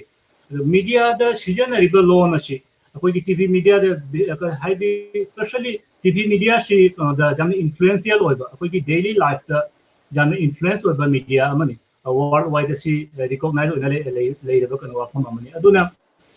bangla da shu khangde akogi bangla lon I see world fifth largest talking language ni bangla da shu akone moise debate che adum lei haidi kari haida akogi digital media da bangla lon gi wani digital media da season naribashina ashigi form sina tunglom da future da mir kanogi loan gi structure se media da season nariba kano sina kano da machine lep kadra media da season nariba koi form sina tung da lep lak kadra akogi loan gi structure se form se syntax ta khangde sentence ta khangde asina lep lak kadra haibagi debate am shukanna koi uje ojagi wakal da akogi maitai da manipuri loan shishu digital kono media da season nariba form asina tungno da hojigo dikidi nachadre haina lawrage aduga tunglom da karigumba change ama form asi media na lep kadra habagi wakam sida ojagi karim bolle chumbi akogi pot amagi yengba matamda magi merits and demerits si always like akoina haibada media da seasonary ba loan puna makse akoina phatte haibadi ai adudi hena haimanba oigneba social media sina akoina icham chamna yamna akoigi informal level da phawna bada seasonary ba siga akoigi media haina akoigi electronic media say for example television hairasi aduga akoigi ngasagi mass communication gi ko print media hairasi akoigi newspaper adagi even radio hairasi ko mass communication tawriba means mayam sida koi seasonary loan punamak se akoi phattaba loan natraga akoigi yamna semdok sadok pa loan ni haibadi haiman ba thokane ba adudi ai haizening di ai gi site tagidi aduga akoina social media da seasonary ba akoigi age category koi younger generation na seasonary sida de khara ohong badi khitang nungai tabasu akoigi anambana example am tangi nga bada akoigi social media da ꯑꯩꯈꯣꯏꯒꯤ ꯋꯥꯍꯩ ꯍꯥꯏꯔꯁꯤꯀꯣ ꯁ꯭ꯄꯦꯂꯤꯡꯁ ꯃꯛꯇꯗ ꯍꯥꯏꯔꯁꯤ ꯑꯩꯈꯣꯏꯅ Roman अल्फाबेटना इरागा को अखोगी Roman स्क्रिप्टना इरागा मैतेरोन से ओंथोरेबा मैतेरोन ओंथोकपसदा कैदोगेदा अखोगी हुजिकी spellings ता को यामना सेमदोक सादोखरब लेबा आइना खरा सुम थेंगनाजबदा फॉर एग्जांपल को आइना खतंग लोखतजबदा अमा हाइबसे AMA अमा से AM मदुम इग्रेबा AM से कोइदी IM मना हाइदना को अदो मोइगी अंगांग सिंगी वाखलोंददी अमा से AM ओंथोखरेबा अदगिदी वाही अतैदा को फंगे का हाइबसे फंगे से अकोइगी FNGE ना इरेबा अदो F हाइबगी फर्स्ट साउंड से अकोइ मैतेरोंददी लेइतबनेबा P प साउंड से aspirated high ko koi kitang aspirated sound high ko phonem da yengkan da linguistics point of view da fa na chakhiba se akoi da di fa na f ba sound se leita baneba adu f se moina dum sound se leibagi type da spelling da di e greba adu gumba lei aduna koi gi social media da di hojik se loan da hairaga di one of the major impact of social media di popularity of slang ne ba ko akoi gi wahi se koi gi wahi ama akoigi slang oina khanaramba wahi se yamna popular oi khalakpagi ama leiriba sigumba sibudi akoida aina sum haijab jase phattabas hai kudam haigadra wahi se khangde kari haina season asige but kitang di akoigi loan da di influence ama di piri ba ko sigumba slang gumba popular oirakpasina kitang aduga amaromda akoigi kitang formal oiba media da di hairasi television hairasu pau pabagi नत्र radio हायरसु newspaper हायरसु अखोइना मतम अमदा अखोइ से अखोइगी Sanskritisation तौग्रे को अखोइगी loan से खरा नमधरगा Bengali script न चटनबगी stage अमा लाखिबदो अमुक revival तौरक्पा मतमदा revivalist movement अमा लाखपा मतमदा अखोइगी वाहै खरा अखोइगी इमा लोन दो ओंथोरेबा सिगुम्बा मयामसिदी media gi through the popularize tore eba akoi bau yore e ngasidi for example aina yam toina taza gi bda thaina koina sum hogalak pada law and order situation phadam de manipur se aduna yam toina misi mina tho ambanina dharna hai base yam phammam meba dharna hai base koi yam peaceful oiba sit and protest hai ko ado hojikti sum matam gi matungina si se media na popularize tor ko wahai neba wakat mi pham maina onthokhreba wakat mifam haiba wahai se akhoi gi oiba wahai ne dharna haiba sina sanskrit oigera hindi oigera moigi loan dagi loram baneba haujikti akhoina wakat mifam maina onthokhreba aduna media na su sigi wahai maksisu popularize to bane se ai hainingeba aduna media gi role se aphabada su lei phattabada su lei haiba se ai simadi thamjaningeba thank you jamna clear ho jare oja akai viewers ko nemo soidana episode or mune ne khalli mafam sida ojada kanoina wafam amutung da thamjaramge haidi ojagi wafam matung in oida kanoda media na lepkiba media na popularize torapa word amagi kudam word tayagi kudam she ojana haidi aduga asigi tungin aina khamjaning bse haziki syntax the loan as the syntax lay grammatical form lady maki khole high the maki khole control lady adudagi loan ji job season aba natraga hajaba longa formal longa to season aba to form chi kya amada lay loan gi adu form chi kya aspects lay aduna hajiki kana kari gumba grammatical akogi media gi influence na sum hanjelagna daily life ta influence hanjelakpanina kari gumba maki chatna bishe akogi loan की grammar दा मेटे loan की grammar दा syntax दा करीगुंबा अहों बला कदर वजह करी है सिगी मतंग सदा दी loan की grammar गा syntax का दी हौजिकी इचम चमना informal ओइना seasonary सिना दी अदु क्याम ने impact ती लैगदो बदी मानदे एगी वाखलोन लैगदो because सिदी पुरा मोइना seasonary बा social media दा seasonary दी कोई तुंगी ओइना after 100 years को century अमा लैरकांदा गा loan change तौरकदी खंगदे को अदुगा हुजी की ओइना दी यामना नौना another 10 20 30 years दी आईदी कशु यामना होंगनिंगाई दी लेता ब्राइन दी खले आईगी वाखलोंदा okay Thank you. ꯀꯔꯤꯒꯤꯅꯣꯗ ꯃꯣꯏꯅ ꯁꯤꯖꯤꯟꯅꯔꯤꯕ ꯋꯥꯍꯩꯁꯤꯗꯩꯁꯤꯗ ko ꯑꯩꯈꯣꯏꯒꯤ ꯁꯣꯁꯤꯌꯦꯜ ꯃꯤꯗꯤꯌꯥꯗ ꯐꯣꯔ ꯑꯦꯛꯖꯥꯝꯄꯜ ꯇ꯭ꯋꯤꯇꯔ ꯍꯥꯏꯔꯁꯤꯀꯣ 140 ꯀꯦꯔꯦꯛꯇꯔꯁꯇꯩ ꯍꯦꯟꯅ ꯍꯥꯞꯄ ꯌꯥꯗꯦ ꯍꯧꯖꯤꯛꯄꯨꯗꯤ 280 ꯌꯧꯔꯦꯀꯣ ꯑꯗꯨ ꯀꯦꯔꯦꯛꯇꯔꯁꯇꯨꯗ ꯍꯦꯟꯅ ꯍꯥꯞꯄ ꯌꯥꯗꯦꯅ ꯃꯣꯏꯅ ꯌꯪꯒꯔ ꯖꯦꯅꯦꯔꯦꯁꯟꯅ ꯁꯤꯖꯤꯟꯅꯔꯤꯕ ꯃꯌꯥꯝꯁꯦ ꯑꯗꯨꯝ ꯁꯝꯖꯟꯕꯒꯤ ꯋꯥꯐꯝ ꯑꯣꯏꯅ ꯏꯇꯧ ꯇꯧꯋꯦꯕ ꯑꯗꯨꯒ ꯁ꯭ꯄꯣꯀꯟ ꯐꯣꯔꯝꯗ ꯌꯦꯡꯉꯨꯔꯀꯥꯟꯗꯗꯤ ꯒ꯭ꯔꯥꯃꯔꯁꯤꯗꯗꯤ ꯃꯣꯏ ꯁꯝꯖꯟꯕꯗꯤ ꯏꯇꯧ ꯇꯧꯗꯦꯕ ꯑꯩꯅ ꯁ꯭ꯄꯤꯆꯇ ꯇꯥꯖꯕ ꯃꯇꯝꯗꯀꯣ ꯑꯩꯁꯨ ꯌꯪꯁꯇꯔꯁꯀꯤ ꯁ꯭ꯄꯤꯆꯀꯁꯦ ꯑꯗꯨꯝ ꯌꯥꯝꯅ ꯑꯗꯨꯝ ꯌꯪꯒꯔ ꯖꯦꯅꯦꯔꯦꯁꯟꯒꯤ ꯁ꯭ꯄꯤꯆꯁꯦ ꯑꯗꯨꯝ ꯑꯣꯕꯖꯔቭ ꯇꯧꯖꯩꯌꯦꯕ ꯑꯗꯨ ꯇꯧꯕ ꯃꯇꯝꯗꯗꯤ ꯁꯦꯟꯇꯦꯟꯁꯇ ꯒ꯭ꯔꯥꯃꯔ ꯋꯥꯠꯄ ꯈꯣꯠꯄꯁꯤꯗꯤ ꯀꯌꯥ ꯇꯧꯗꯦ ꯑꯗꯨꯒ ꯑꯅꯝꯕꯅ ꯑꯩꯅ ꯊꯦꯡꯅꯖꯕꯗ ꯑꯩꯈꯣꯏꯒꯤ ꯀꯣड स्विचिंग हाइको अखोगी नत्रगा अखोगी वर्ड अमा हाइबदा सेंटेंस अमा हायरमबदा इंग्लिश की वाहै यालकपगुंबा हिंदी यालकपगुंबा सिगुंबदी दुम थेंगनजैबको अदुगा मैतै लोंददी सेंटेंस स्ट्रक्चर ददी यामना थुगाइबा खोटपदुदी अदुक यामनादी थेंगनजद्री अदो खरादी कुइना चंगदोबा माले इन केस चेंज लाक्तारदी याम नुंगाइजे ओजा अई मथंग ओजा दम को लाक्चगे अई हजिग ओजा तरुणजित अई चचरगे ओजा इबु ताबिब्रा होय ताजे ओजाबु हमको तरामना उक्चरे ओजा दा अईना ओजागी कनोसे ओजाना मतम कुइना मरु पत्रिका पॉपुलर ओरबा कुइरबा मरु पत्रिका गी कनो ओना थबक सुना लेरपसिगा ओजा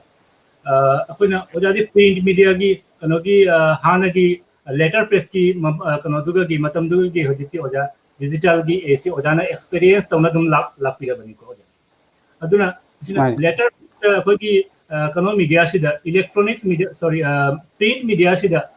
कनोसिना अखोगी डिजिटल मीडिया सि लापदा करी ओहंबो ओजाना करी ओहंबो थेंगनकी ओजागी एक्सपीरियंस अमसुम मरु पत्रिका कनोदा अखोगी त्रिपुरादा ओइना मणिपुरदा करी कनो ओबा करी इन्फ्लुएंस ले हाइबसि ओजाम तम थंबिरम अखोगी मपान मणिपुरदा चेयोलगी ओना फोंगुसिदी मरुसना हानबो ओइबोरेन खंजे 1969 दगी अखोइसे चांगना ngasi phawba 2020 sigi matam si bhaw tum changlana leptana dum phongjeri matam da 1969 da crown size da letter press da jamna wana lonta puda se mong ta taba ekona jaha khungdaba adubu khwaidi gi angakpadi angak paise ngak to sung yade asam digi ayamba article ayamba ai bese marupna ayamba phong marupta ayamba phong tripura digi ai ba jama wali leiba dusu ekoigi sereng kharaga digi चिठी पाखुम अदुगुंबगी मोंग खरादा ओना फोंजे असुमाइन तौना 2005 दा computerise ओइरे computerise ओबिसिदा अहमदा अदु पाबुंग लेहिदे मोतुंग दनी पुजी computerise ओइजे 2005 दा 13 अगस्त दा एकोई मरुप से computerise ओना फोंगबो हौरे अदुदा अदुगी ममांगदिगी दुम खरा खरा एखोइगी मरुप से इम्प्रूव ओइरे अदुगा डिजिटल हाइबदी कंप्यूटराइज ओइखिबा मतुंदिगिदी अतिसु हेना इम्प्रूव ओइरे बोरेन खली मरमदी मतुंदा फोटो हापा ममांगे लेटर पेज ता तोगी मतंदा फोटो हापा से ब्लॉग ओइरेगा कोलकाता दिग केलगा ब्लॉग ओइना लाई लागा अदुगी ब्लॉग तो जामना वाना फोंगे हौजिकी कंप्यूटराइज ओइरे मतुंग दा 2005 की फोटो का हाप से जाम लाइन हाप यारे अदु मतन होजिसु दुम चथरि अदु अइना दुम जेंगबदा ममांगे लेटर प्रेस ओइरिंग मतमदा पाव कलेक्शन तोबगा होजिकी कंप्यूटराइज ओइरे मतुंग दा डिजिटल की मतम सिदा अखोगी पाव कलेक्शन तोबसे छकिन खने ममांगे पाव कलेक्शन तोबगा होजिकी सिगा खने बसे अखोइना होजिकना जाम लाइबे मतिक अखोइना हाना जिगी चिठी ओना आदि मपानदी की चिठी खंदे पाव पीबो ओना चिठी खंदे टेलीग्राम दबो टेलीग्राम दबो रे अदुमना थारक पसिदा होजिकना अखोना WhatsApp तो बोरे Facebook तो बोरे पाव दे हाइपेट मा आइडिया दो लौरगा अदुगा अदुगी फोन तौरगा पाव से इला इला लौ यारे ngasisu ngarang ngasi di marup ama pongre ngarang do ma digi asam da manipur gi MP ma dig dong RK Ranjan ma lak se ngarang se lakan ni dikhani adu labra laktabra confirm de khong ngam da le ra adigi paw se oja digi ama digi paw se lawre la e hai basum dikhange adu di la bani na paw se dum telephone na lawre telephone digi makoy nam ka WhatsApp dai bu paw se di thajare adu matona jamna line nganangi dog ngisi ekoi malup to pong nganang jang dum paw se lawra ga ngasi ayuk dum pong malup se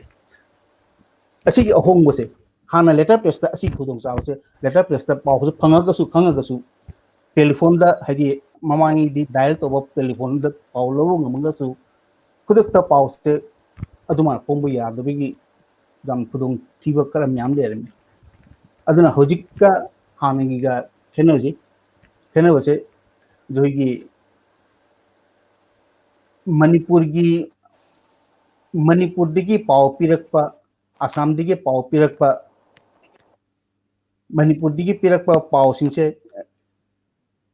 लोपन मक्से चिठी the ओना थारे आसाम दिग से थारे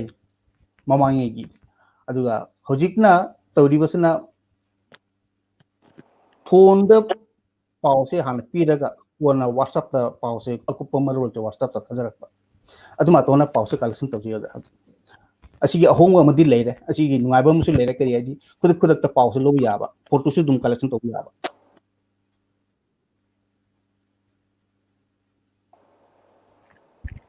makha ta ni jam ngai dero ja oja dagi wakhom amana khami ba mana khoi gi kano se digital media se evolve ore pashi khoi gi print media se oja gi wakhom de kari leje oja na kari khandai matang si da hai gi print media se digital media gi evolve sina maki shapu kan basine handle pashi ga print media se gi popularity amsu influence kano da hantarak pra natraga kari gumba in future threat ore kadra hai bagi wakhom se kari oja kari print media ga ujike hai ba digital tawriba yesiga ati ken dikhane adugo print media hingini print na lehini adigi popularity mang ke bi le ro currently mawang dal eko versus election mo to hi agutla test ati aduga ai su mil ko hi aduda print media versus electronic media asigi ani se thokre adu hujiki print media na adu ai print media gi mai ki digi oina leki aduga electronics media hujiki matam se electronics media sana adam safu din kalli kaya kudak ta TV aduga kana digi kana digi channel ki hit porada channel se machine wala ga su maki safu sana maki akan safu sana print media da chera kharap ai tare aduna ekoina tripurada ekoi maruena manipuri lol ekoina jamla wana phongba print media da ekoina wana phongba sida print media sida dugi kari kana electronic media sana akanba sapu sana ekoigi manipuri lol na phongba ekoigi marup sisu aduda jamla awaba ma thingnadi awaba thingnaba se oja kari haini akoigi manipur da tawriba mokona print media mokona ada phongi basiga tripura da ekona phongi bisi jamla wana phongi akoisi aduga line na pauche su phonga kana machak phangaga su ekona circulation se ekona mahum phum chana yobangam daba aduna WhatsApp Facebook ta khara aduga ayambadi WhatsApp ta thare aduga pauche chejet oina thabo sisu jam bare mamang di manipur da thlami abar chejet oina ꯑꯗꯨꯕꯨ ꯍꯧꯖꯤꯛꯇꯤ postal ꯁꯥꯔꯚꯤꯁꯀꯤ problem ꯈꯔ ꯑꯣꯏꯕꯗꯨꯅ ꯑꯩꯈꯣꯏ ꯊꯥꯕ ꯉꯝꯗꯦ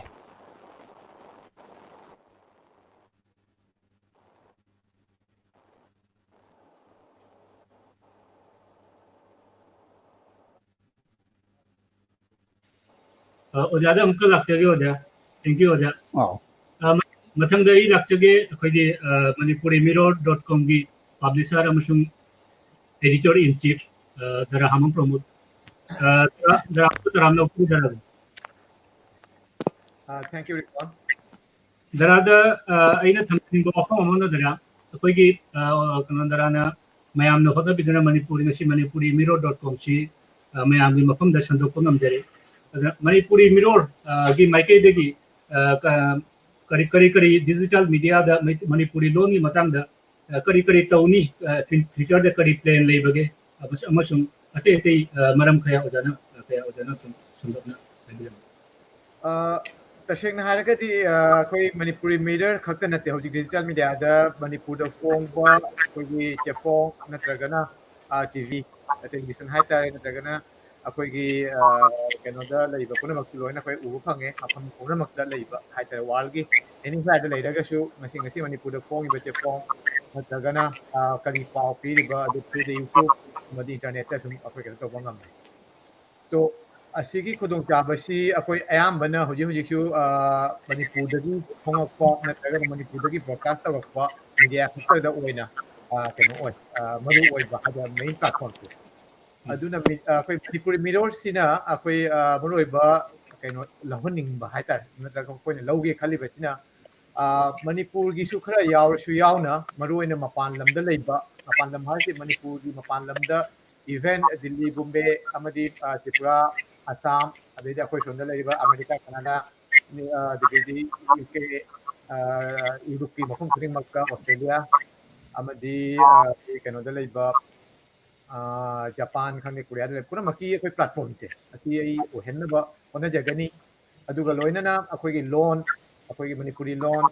अमदी मेय की मतंग दसु यारगदी मपान लमदा संदोकनबा अखोइगी तहुम थोपदु तौगे खल्ली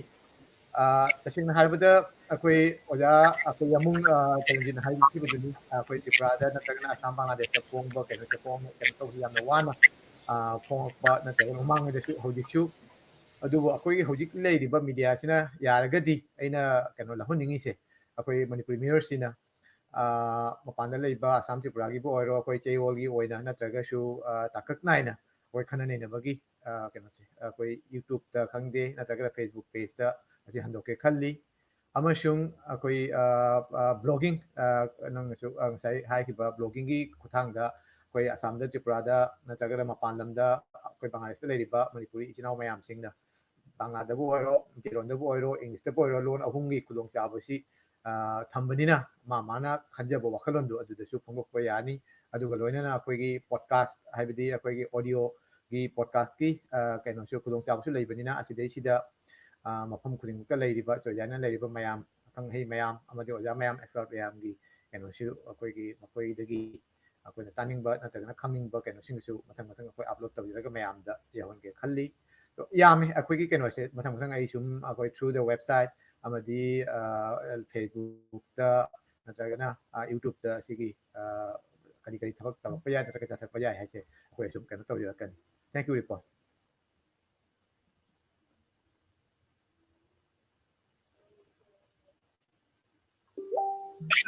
अमतंग लाक्चगे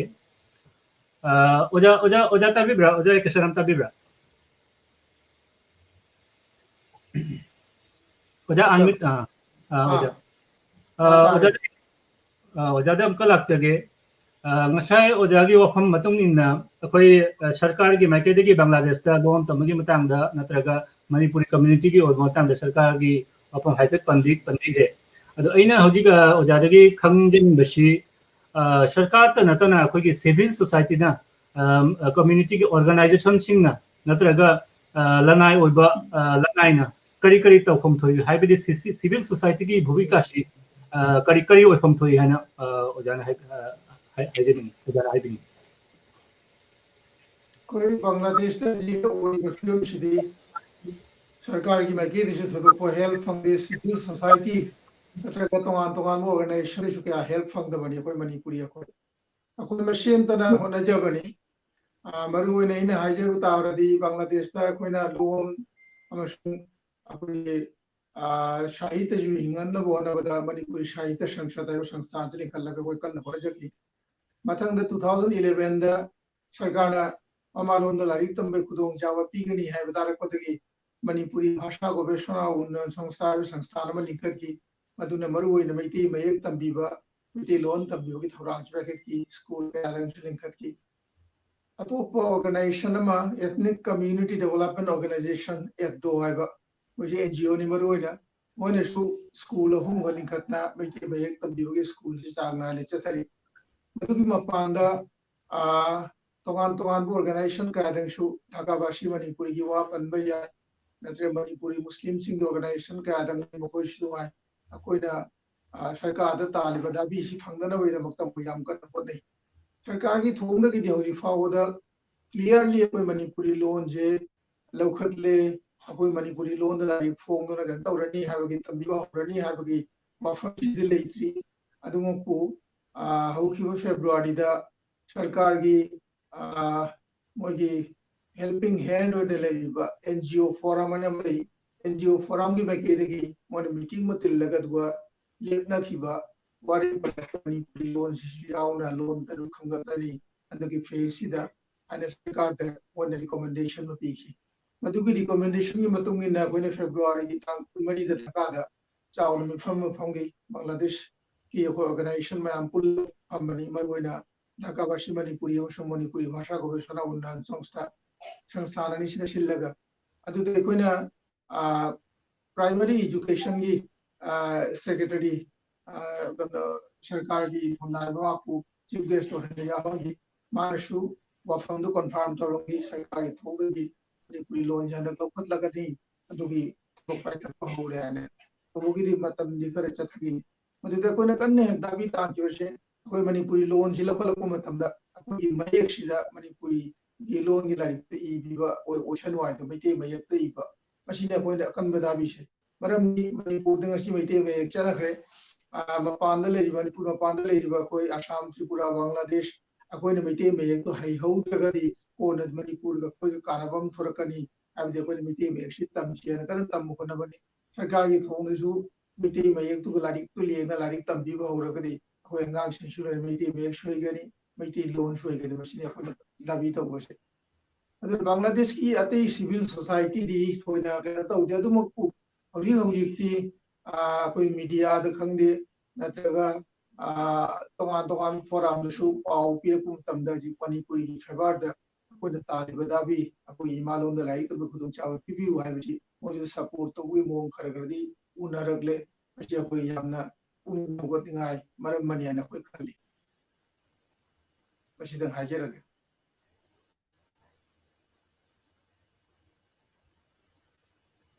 रिपोर्ट अनम्यूट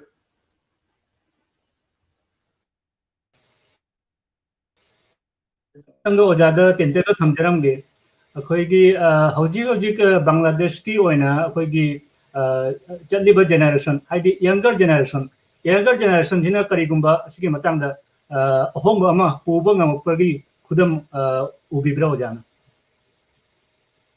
यंगर जनरेशन के नहारोन जाम थोरई कोन मणिपुरी उनसीदा मणिपुरी युमरम थबक करना पाखली मणिपुरी लोन की मतंग सिदा सुनते तोगान तोगान बाते इशू का आदम सुनले कोई अदुगुंबा इशू का आदम सुमय थबो पाखली असिया कोई यामना पोंग थबोदिंगानी अखोना आशा तौरी असिगुम नहारोन जी खरा याम थोरगदी मांगदा की बांग्लादेश लेबा मणिपुरी अखोगी माय जते सु पाकनी अखोई निंग मजते सु तुंगनी असिबाई याम चेना थाजे थैंक यू ओजा दम कहना लाक्चगे मथंग दई ओजा बेतलिया दा अमका लाक्चगे ओजा ngसाई कनोगी ओजागी वफम मतुंगिना अइना खंगजनिंग बामना ओजा कनोगी 1992 दा मणिपुरी लोन असी इंडियन कॉन्स्टिट्यूशन की 8 स्केड्यूल चलला मखादा अखोगी मणिपुरी लोन चर्चा दा इंस्टीट्यूशनलाइज ओइबदा नत्रगा कनोदा डेवलपमेंट दा करी अचौब अहोंब पुरखी हाइबसी ओजाना करी हाइबनी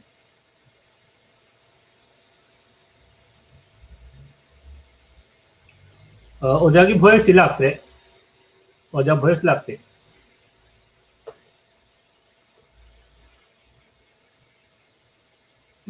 तादे ओजा नो ओजा की वॉइस तो कितने प्रॉब्लम होइबो माली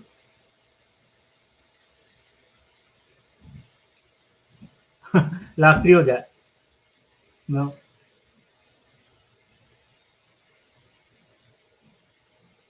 लागते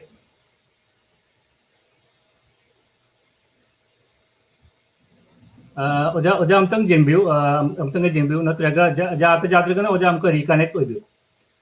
मथंग दई कनोदा कनोसे ओजा बेथुलियागी कनो वॉइस कितने प्रॉब्लम बरदुना मथंग दई ओजा तो रुम जिता अमतंग लागचगे ओजा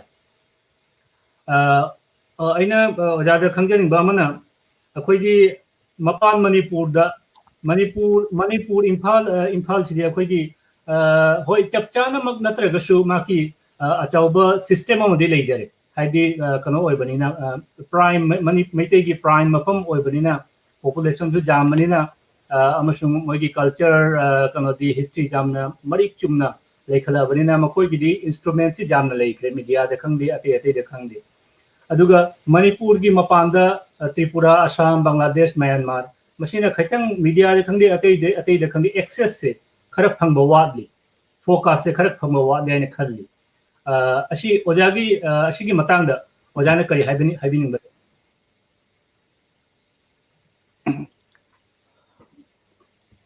मणिपुर ओइखरे मरमदी मखोइदा सफिशिएंट मचाक ले मखोइ सोर्स दुम ले मचेन मचेन अदुबो आउटसाइड ऑफ मणिपुर दा हाइबदी अखोइ त्रिपुरा बोइरे असम दो बोइरे इवन बांग्लादेश दो बोइरे असम दा चयोल गी मक नत्रगसु थाखाई गी ओबा चयोल गी ओरगसु पूर्णिमा को बो खबर अमा फोंगमी अदुमा तोना मखोइसे फनियामदी फोंगी अदुबु लाइबक थीबा हाइगदरा हिंबंगम किदे अदुगी हाइरोगदी अखोइ त्रिपुरादगी फोंगबा चयोलगी ओइरगसु त्रिपुरादगी फोंगबा मणिपुरी लोल हाइबदी मेते लोल मरुपसना ngasi bawo phongise mayamna di dum haini asidi ekhoi chathok ngai adubu ekhoina karam haina phongi bengali gi marakta ekhoi se mete lon tamakna hairakba degi imalon ojaraga su grammatical ama haibam le adu haiba nate khoi imalon da jaha khangba imung maning da jaha ngangba aidi normally ordinary oina ngangba aduni ekhoina larik tamuna degi larik tamuna hairuna ekhoi mitilon se khangba nate imalon bigi ekhoina khangbi wan adugumba lon aduna marupse adumana phongba hokimani adu degi toriba yose machak se hujigi hariba mapandigi phangba se manipura wa adu assam digi अदु even Bangladesh तिगी एकोना फंगपसे दुगी होजिकी digital की मतम सिदा एकोना फंगपसिदी दुगी WhatsApp ता अदुगा दुगी Facebook ता मतेक अमा ओरगसु Facebook तिगी पाउ से source तो लौरगा व्हाट्सएप तिगी दुम पाउ से दुम एकोना मसाक से दुम फंगबा सुमा तोना मरुसे होजिसु दुम वन फोंगी करी गाइदी एकोना लमदम सिदा मसिंग दोना लीक पनिना एखोसे तसेंगना मरुबना फोंगी से तसेंगना हारिदि कमर्शियल मींग द फोंग मनते मणिपुरी लोल सिबु हिंगनबा अति लोन मरुएना बेंगोली लोलना एखोगी मणिपुरी गी पाउ से फोंग खरा वालमी ममांगे वालमी ऐसे जामना वालमी अदुना एखोगी लोल एखोगी पाउ एखोगी खबर द फोंगनी हाइबेगी पांदमदा मणिपुरी लोल सिबु हिंगनबगा लोइना एखोगी पाउ एखोना फोंगनी हाइबेगी पांदमदा मरुपसे 1969 दी फोंग हावरकिबन ngasi हावदुम लेपतना चथरिसे अदुना ngasi ममांगे बाइलिंगुअल ओरगसु बाइलिंगुअल सिसु चही अमानी रोम लेरम 1969 दा 1690 की 1971 भाव 72 भाव मारे एगी मामा मयंग बम निलमनिना माने एडिटर पामुना पुथोमगसु माना एडिटर होइना चलाइरम मथंगदगी पाबुंग अदुम कंटिन्यू ओइरम 2003 फाव मथंगदा जामुंगना एडिटर ओइरगा अइना मरु ओइना कन खबर से अइना दुम चलाइरे असमा तोना वन पॉइंट कमर्शियल ओइना ओइरमगदी ngasi se maru se hingamoy maramdi commercial oiba tari aigi tongan ba pawmi thamba tai aigi tongan ba aidi kari hani loipuma paw lobuda sel tumgi pesalu agi wahong malai aduna outside of Tripura da maru oina Bangladesh ta po ere even Manipur du bo ere jogi bang kana Assam digi bo ere makoi digi phangiba makoina malu subu nungsibi duna ekoi gi meti lol Manipuri lol gi pauche mani mana hingadi ekoi gi maini habigi mieng wakanda malu subu makoi gi mateng myam sigi mateng makoi gi contribution na amoram ngasi phawo hingi sa sin aduna malu sana hing ibisuchu makoi gi mateng nani marupna shirasu makoi gi mateng di makoi gi yodigi si dini maram di makoi na mateng pangdragadi marubi hingo ngasi makoi na mateng pangbagi maram na ekoi marup se ngasi bawa hingle disen aduna Manipuri lol hingibe makai di marup hingi nei asin aina hajani sidi thank you so much Oja thank you ओजा बेथोलिया दे हमको लगता है ओजा ताकि unmute तो भी हो जाए अनम्यूट तो भी हो जाए ओके अभिरोध ओजा ता दे ओजा साउंड लागती हो जाए खंगे हजिशु लागती ओके लागती हो जाए no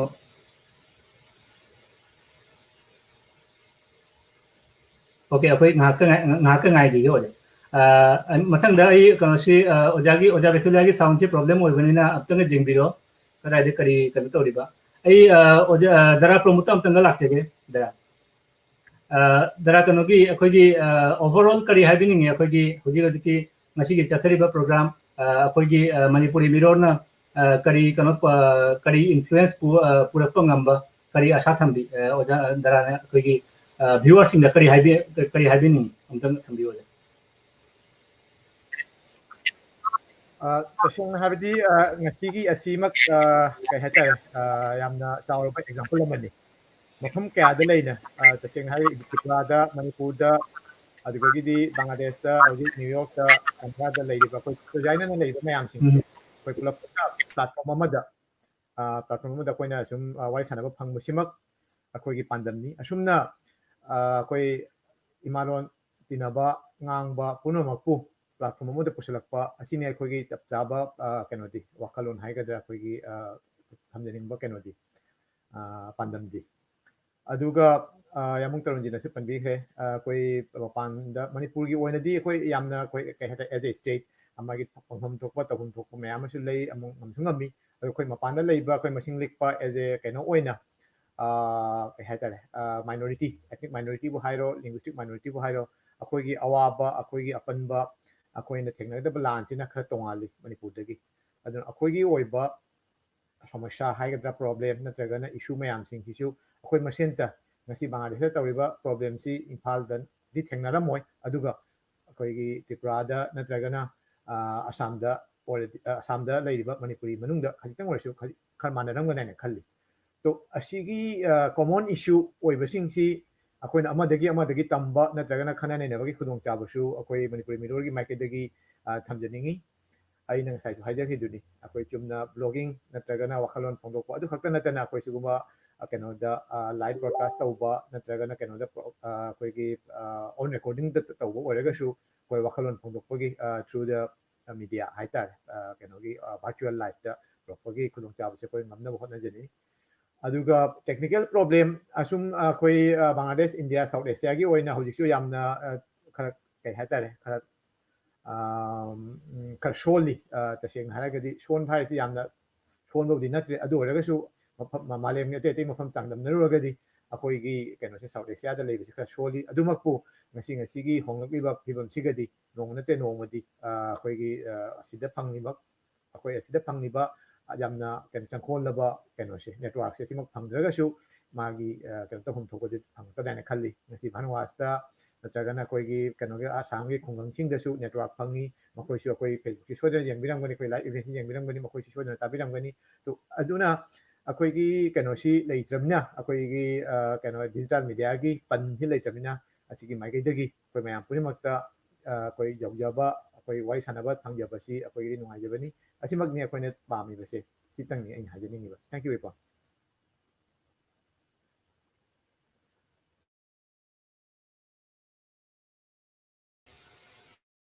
yang informasi matam su jausalakle losinbagi darapong pu thagati aina ngasigi loiramdai sida kanoda ojabe tulia ojabe tilam ka sound jabi ro ja tong haibiro ai di tadre ai di ojagi sound ji tadre khangde karida kan torba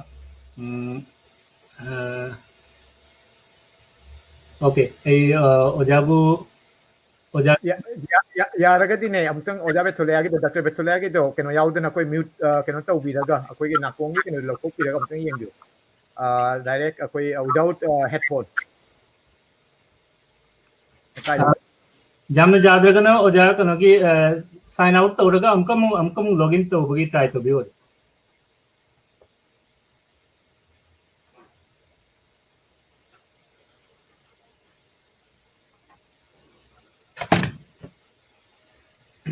okay ai akhoi ki matam su akhoi losin bagi matam jorok labanina oja to ranjit closing oina kano ki akhoi ki ngasi ki viewers da oja ki kari haibining ba tentakna amtang kha wahi khara tang thambiram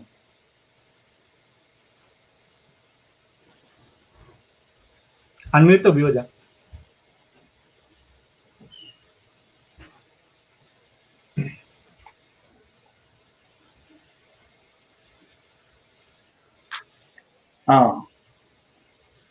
यार जाता है उधर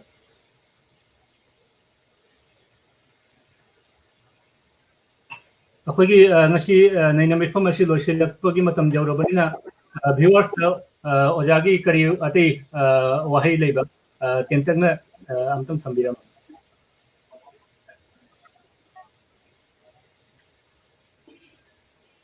wasi ising singdre katitang amtang de repeat obigera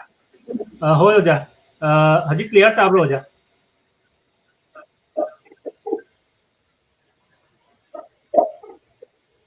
okay oja tabibra clear tablo oja tadi tare di nate akhoi se akhoi ngasi naina mitpham asi loisilakpagi tanja jawre adana ojagi closing speech oina akhoi viewers te kari haining ba oja samlapna amdam haibiram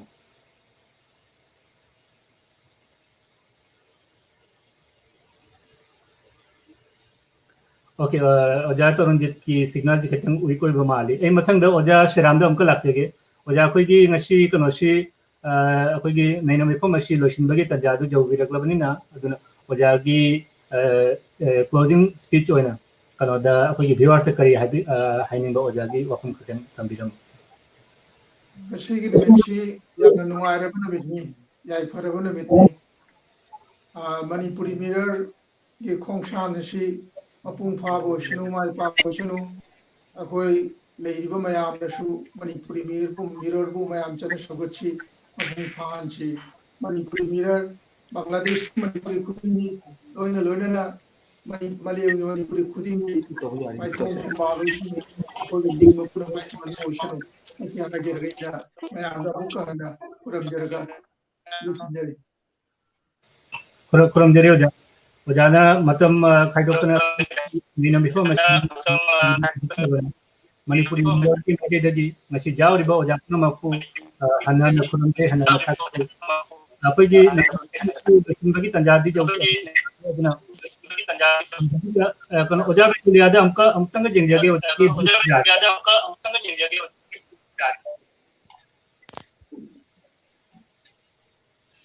ओजाकी ताबिब्रा तारे हो जाता ओजादा कनोगी अखोगी ngasi नैनमे ओजादा ओजागी closing speech कोई भियो वाही थरकी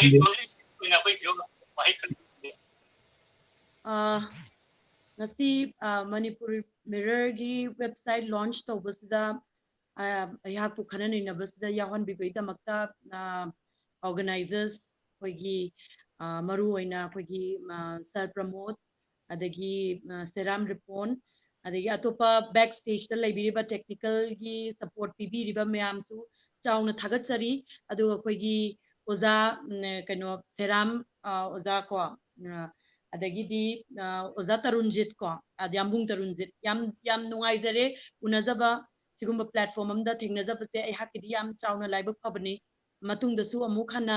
akoi sigumba khanani na base mayam ama tawminagini haibagi asa thamjari yam nungaizare thank you very much thank you oja thank you amko na thaga chei manipuri mi lor na ngasi oja ngari na mati bi ta gi na ni ba jaw bi ta ko gi dam na lagu ko na lo je mathang da jo wela tu na kini ate ti hai ba ta ko thamjari thank you oja thank you there कमतला तगे खोगी ngasi gi ngasi ni na ko lo bagi ta jawd te adna adra samlapna हम closing statement biram thank you Ripon akoi matam se jam thengjal lamina ai teseng matam longning tire sida ingiriba amadi akoi gi kenoda asu yabiriba mayam panelist oina amasum atithi haitara koi kenogi marakta leitraga su koi back stage ta haitara leibiriba team amasum si ngasigi website si hawalakpada yaurakpa puna pusu amde koi na harol akoi bangladesh da leiriba assam da tripura da koi back keno kai haitara contributor oina correspondent oina leibiriba mayam su thagachari mayam gi mateng nani akoi gi Manipur Mirror si kai haitara panthungpam yauba ngamdori se asigi tamak थोदोक हेंदोकना कोई ओजा सेराम अमदी doctor बेथोलिया नचिंगबा panelist ngasi na loi bena te mathang da so koi sumai na mathang asum kai haidara khanane na bagi thabam ji pangtok jagani asida su saru yabina ba e haijage aduga loina na engbiu mayam busu meyeng tabiu amasung marak marakta asum kai haidara changbi duna koi gi website si yengbiu kari guma so ngam yawraga su takpi dau aduga kwajagi nungabdi koi website ki kano ani asoiba banan dabu oiro na tagna wahi bata dabu oiro nungai tabu leiraga su sum haningsing biraga de koi adu shamdok jagani adu gi khulong chabu da sum leije thank you all thaga chei dara amko na mayambu oja ekesharam oja tripura dagi oja tarunjit manipur dagi oja dr betholia dara pramod amko na manipuri mirror ki maike dagi hanna thaga chei thank you all ngasi gi nena mi phamasi matang asinda lo sinje thank you jengiri ba mayambu amukana thagati mayamna jamna dhorjo leina jamna passion ana akhoi program si jengri bagi damak mathang da akhoi kanoda ngasi gi website launching ceremony gi manung channa cultural program mapung mari pharba cultural program ma leijari cultural program si haudringai mamang da ai akhoi bu nungsibina thabirakpa video khara aroi boina play tawjage mayam jeminasi akhoi bu greetings pina thabirakpa video khara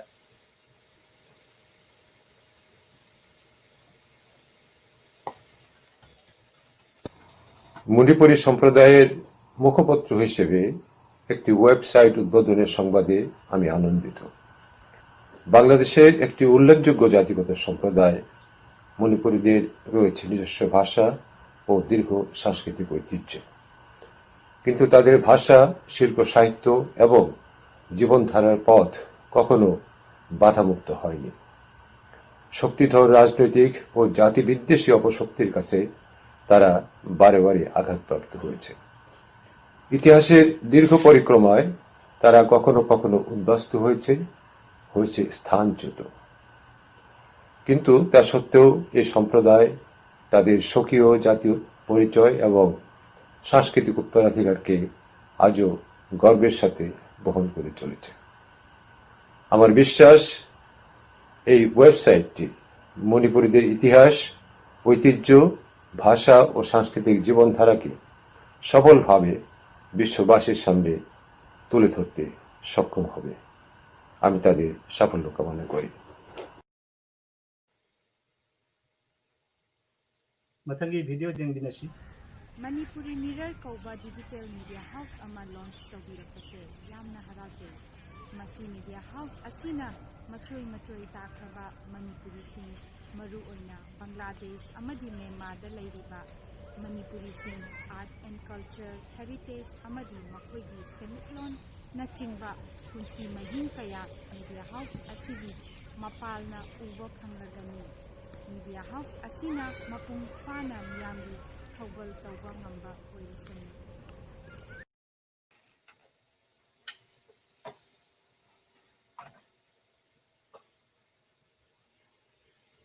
मथंगी video जेंबिनसी Bangladesh তথা পাক ভারত উপমহাদেশ তথা বৈশ্বিক পরিমণ্ডলে মণিপুরী জাতি বা জাতিসত্তা তাদের নিজস্ব পরিচয়ের একটি বৈশ্বিক অবস্থান তৈরি করবে। এটি একটি অত্যন্ত সংগত এবং প্রত্যাশিত আয়োজন। এই আয়োজনের বাস্তবায়নে দরকার নিবেদিত উদ্যোগ। মণিপুরি mirror.com এর ডিজিটাল প্ল্যাটফর্ম এই প্রত্যাশা পূরণে এগিয়ে এসেছে জেনে আমরা অত্যন্ত আনন্দিত। মণিপুরী জাতি বা জাতিসত্তার কৃষ্টি, সভ্যতা, সংস্কৃতি বৈশ্বিক পরিমণ্ডলে সফলতার সঙ্গে তুলে ধরবার জন্যে মণিপুরি mirror.com এর এই উদ্যোগের সার্বিক সাফল্য কামনা করছি।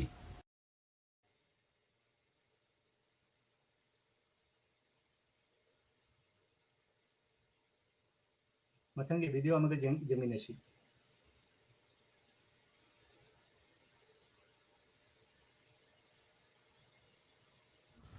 Manipuri mirror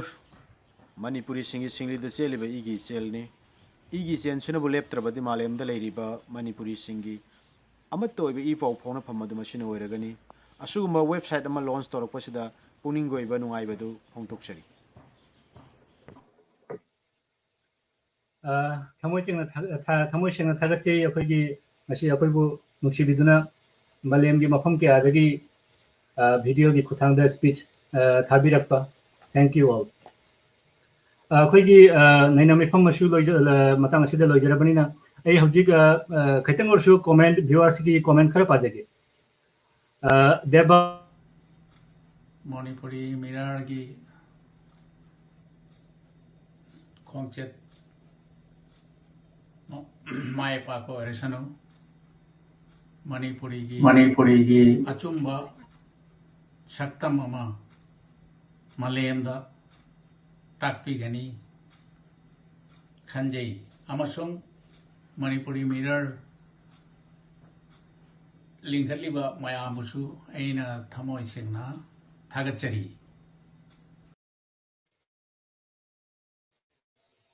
thank you so much thank you. आई हौजिक व्यूअर्स कमेंट खरा पाजगे जामनदी पाबंग अमजररोय करिगी अखोइगी मतमगी खुयौना बखरा लेरबनिना खरा तंग मरसु पाजगे। निरुत शर्मा याइफारे thank you. Khoirom Kameshwar best wishes to Manipuri mirror thank you Kameshwar. Geeta Yaikhom it's a proud moment of all Manipuri या it's indeed thank you. Rasel Maibam तुम कोइबा महे यानबा अमसुंग माय पाकपा हाइना निजरी thank you Rasel. Rajkumar Janaranjan Manipuri Mirror की दमक चाथोकचै मतम चुपदा माय पाकपा याइफाबा ओइबिउ thank you all. Netrajit Moirangthem यामना नुंगाइबा मिकुबामनी चुम्मी थैंक यू कमेंट ओबई दमक। Lamjing लुचिंग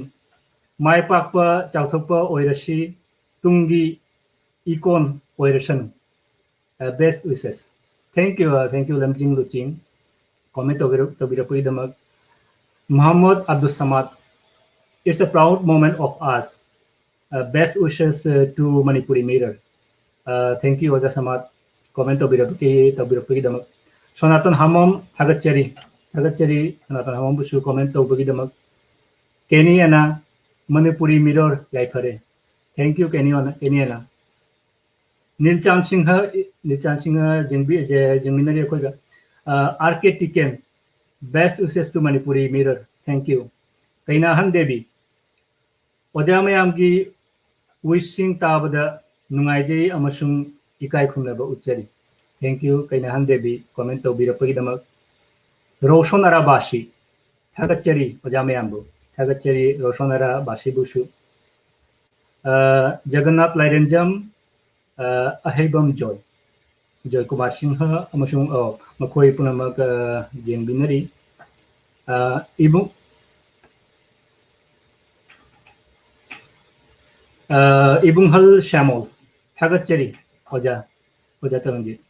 to Thagachari Mukti Devi Oinam Nom Jagannath Lairenjam Yaipare Manipuri Mirror Yaipare. All the best. Thank you. Sanatan Hamam Amka all the best.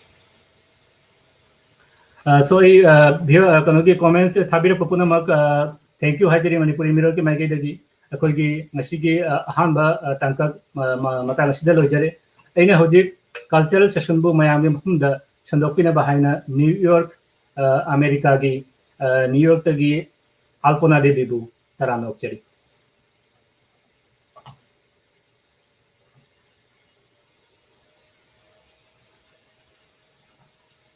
Sound. Oh, okay. Yes. Thank you. Share report. Yamna nungaiji mayamgi naina bache tajabada. Thank you. And the handover to Bugit Makta program ashe. Ahan bada meeting tabiri but mayapuna mapukoram jeri. Loinana manipurimirror.com website launch to Bugi Thoram Parengi Ishay nungaigi Tanjasida a New York tagi Alpona Devi mayamutaram nok jeri. Akogi ngasigi program asida Bangladesh, Manipur, amasung New York tagi artist kaya sharuk ya jagani. Ay mayam gi mafamda mathang manawoy na isanduk jaraki. Ingbini ba mayam da iningsang jage mayam comment to biro akoy paukumpi na bagi ay hona jargani. Amasung masa na namjaradi live ta video ashe live ashe share to biro. Ahan ba magtada thoram bagi ahan bagi tangkak sida ay Bangladesh natana mahak international thakta oina yamna Manipuri oiba akhoigi chawkhatningai amasung magi isei tajaraga mayam ngaujaba sechakpa ama Oja Rana Kumar Singha gi khontokta akhoi Rabindra Sangit Manipuri na handokchaba shema akhoi tajagani isei sidi o aigi ei malipa she Rana Kumar Singha gi khontokta akhoi mayam aminarasi. Oegi Himalay Pak Nangi Thakta Nunjay Kokshe Oegi Himalay Pak Nangi Thakta Nunjay Kokshe Nangunda Malim Pungi Nangunda Malim Imagi Pigau Thadi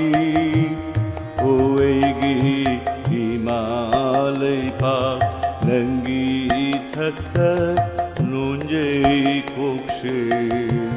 Oegi Himalay Pak Nangi Thakta Nunjay Kokshe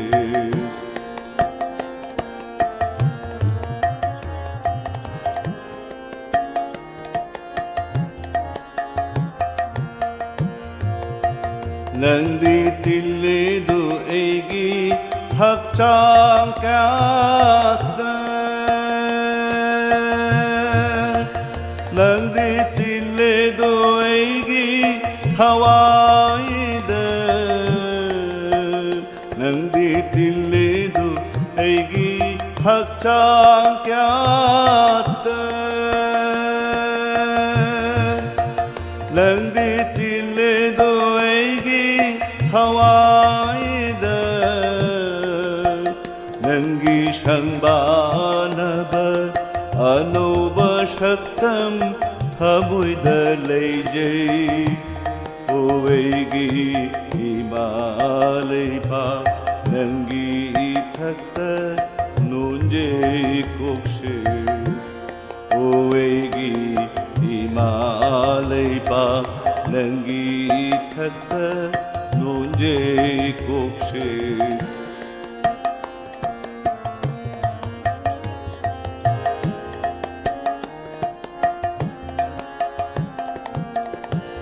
오이마 능기 땀박다 인간이 에이디 시간이 능기 탔다 능기 탔다 산어제기 하와누가이 낭나 작품 탄나 비자비리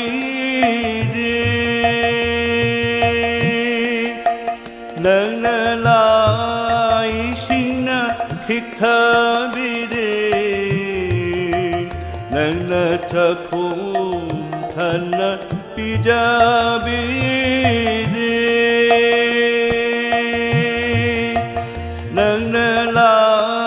낭나라이시나 킥타비리 낭디 노이나 강바 구방암바 이마기 이마 오양기 이마레이파 낭기 탔다 논제 곡시 오웨기 이마레이파 능기 탔다 논제 곡시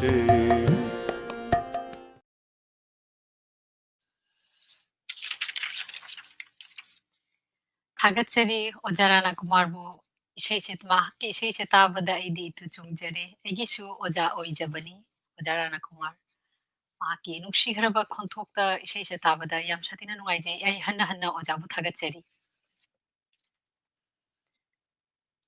जी अखोई comment खरा पाथोकचगे मयामना comment तोबिरकबा अखोगी live असिदा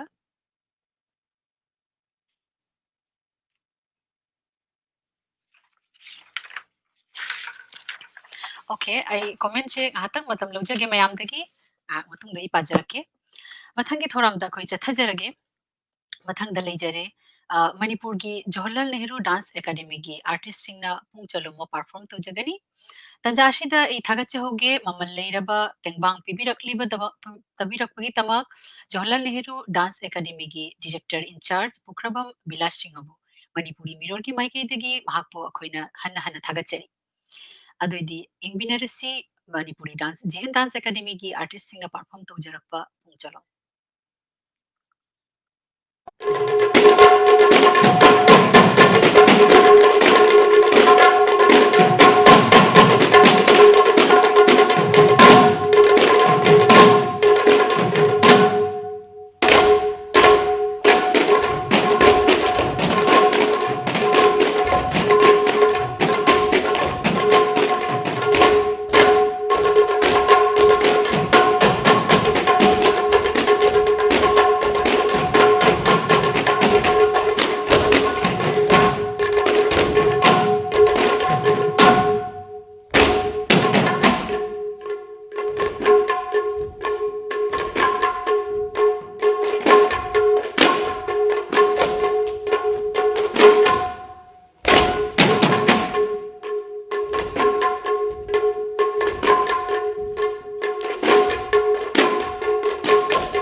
ꯌꯥꯝꯅ ꯅꯨꯡꯉꯥꯏꯖꯩ ꯌꯥꯝꯅ ꯅꯨꯡꯉꯥꯏꯕ ꯐꯥꯎꯖꯩ ꯄꯨꯡ ꯆꯣꯂꯣꯝꯒꯤ ꯈꯣꯟꯊꯣꯛ ꯑꯁꯤ ꯇꯥꯕꯗ ꯑꯩ ꯁꯦꯡꯗꯣꯛꯆꯒꯦ ꯑꯩ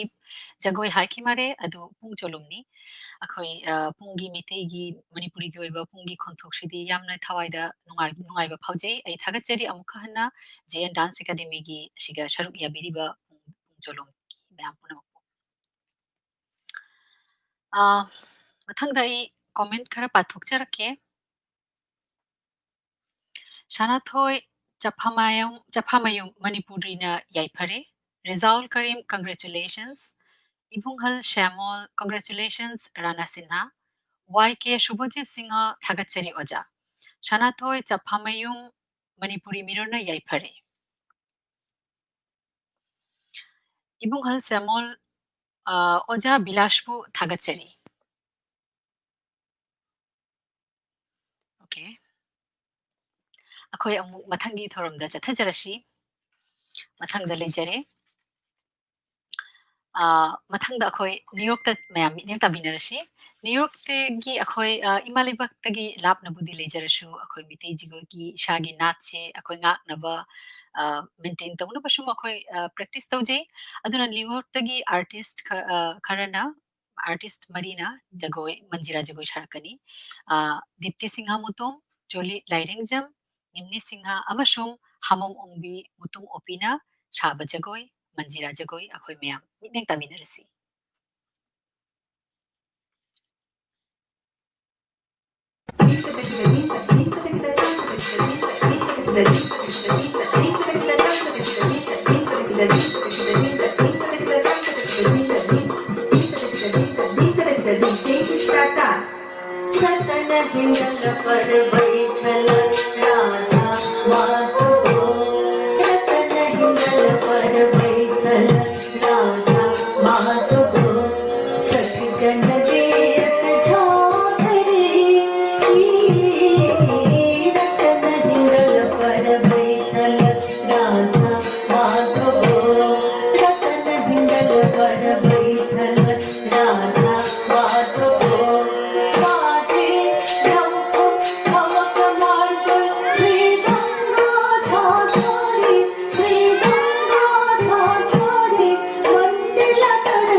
Yamna Faji, Yamna Faji, Yamna Nungaiji, New York ki Maikei Dagi, Shuk Fajaba Jagoyama, Mayamgi Mafam da Kudul Tabibagi Tamak, Akoi, Mitegi, Ishagi, Nat, Culture She, She Jagoshe, Kautukte, She Dagi, Jagosh Dagi, Akoi Ujaba Fagi, Yamna Nungaiji. Thank you, Mayambu.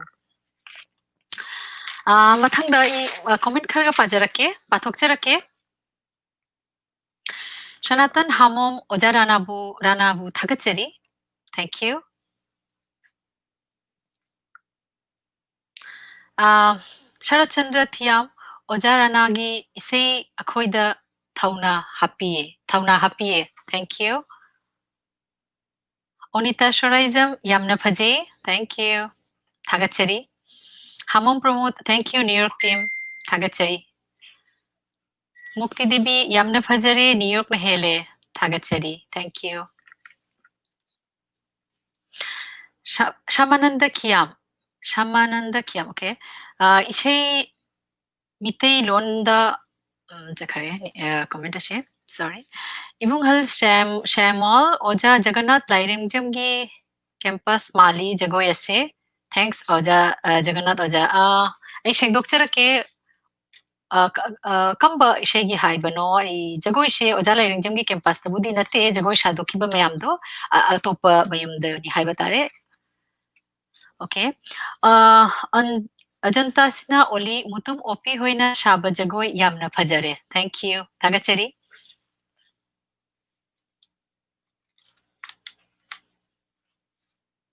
Okay.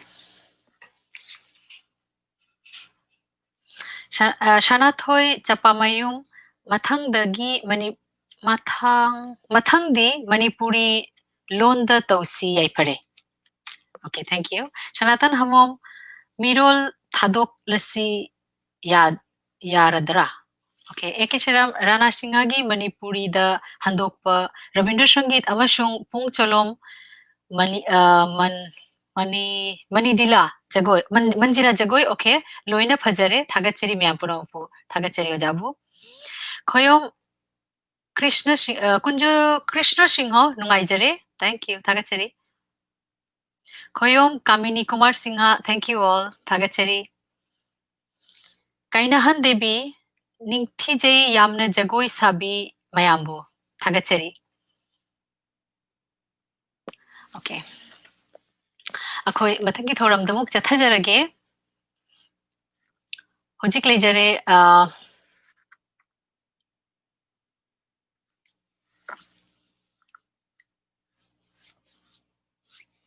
okay. Mathangda akoy amuka Bangladesh ta chacha bineng tabinarasi. Bangladesh ki bhanubastagi akoy khubak ishaima mayam taminasi. Khubak ishai sida pungda lejare mayamna shakhangnaraba mingchalaba oja Shamungo ade amashung kontakta lejare Radharani Devi amashung Mala Devi. Moigi kontakta akoy khubak ishaima mayam taminarasi.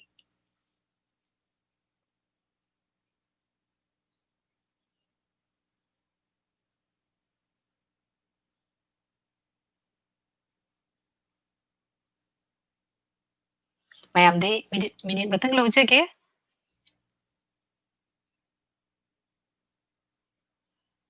hoi technical problem oi mayamdagi minute batang lojage mayam ngakpina yengbiyo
yamna nungai ba phauji yamna nungai ji oja amasung ine oina mafam lappadagi khobagi shayba mayam da tahan birak pashe haibadi aina haijabadi khobagi shay she adhona kuiba matung da tajabani khoi jamna tage na phangjade asigadi aduna yamna nungai ji adu ai comment khara ga mu pathok charake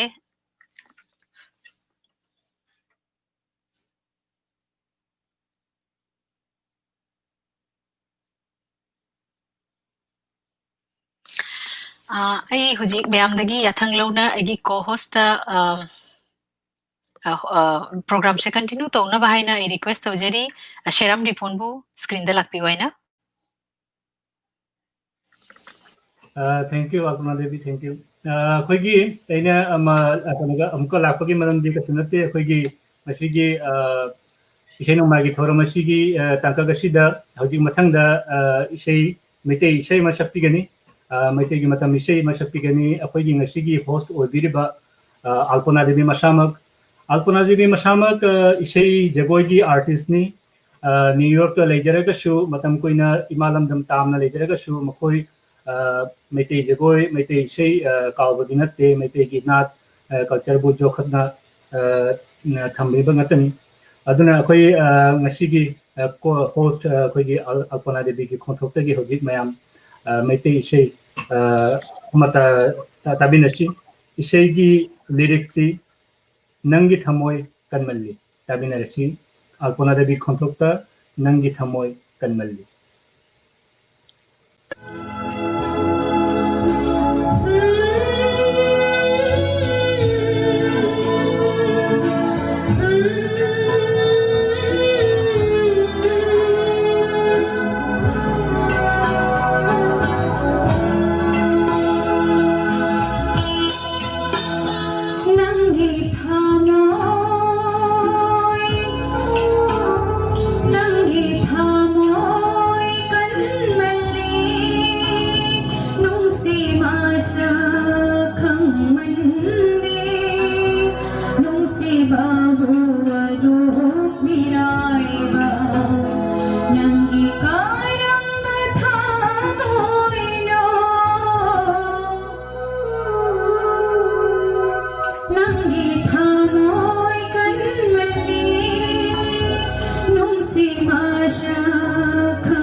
thank you Alpana Devi जामना फजे जामना मग फजे तशेंगना मथंगदसु अखोइना अल्पना देवी दगी असुगुम्बा फजा फजा बेशै ताजगने हाइबगी आशा थमजे अमसुंग हाइनिंगबा वाहे अमना इसै नंगमाइगी प्रैक्टिस तौना लेबिउ अखोइगी तुंगी प्रोग्राम के आदसु अते अतेदसु अखोइ अल्पना देवी की माइकेदगी इसै मयाम ताजनिने मथंगद आई कमेंट खतंग लौजगे खैरोम कामिनी कुमार सिंह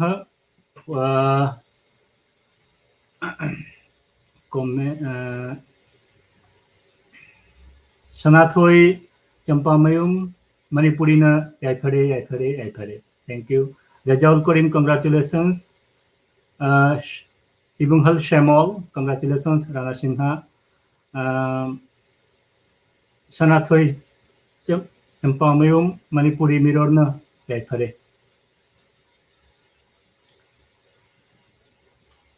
ओके मथंगी कनोना लेजरे अखोगी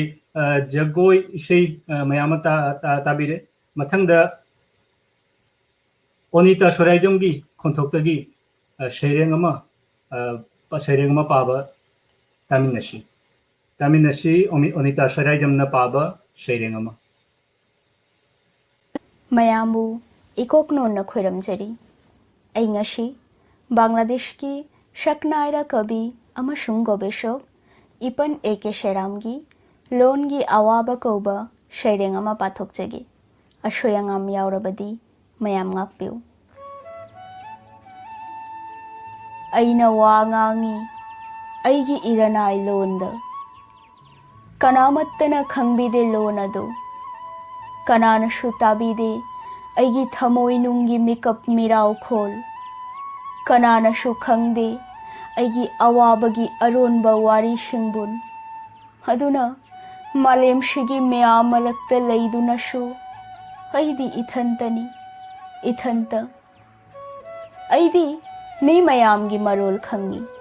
makhoigi mai mit hakchangi kayat khudingna ngangli balon madupumnamak aidi ningthina khangi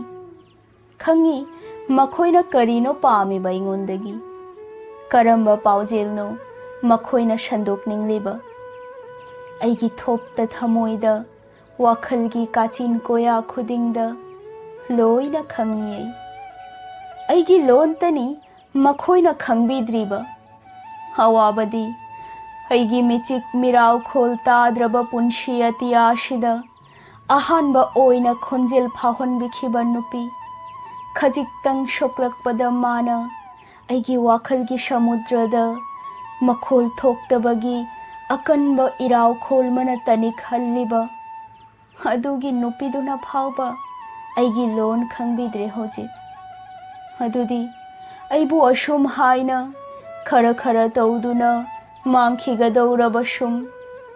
lon thoktabagi mapal naidraba black hole mada mayambu amukhanna thagachari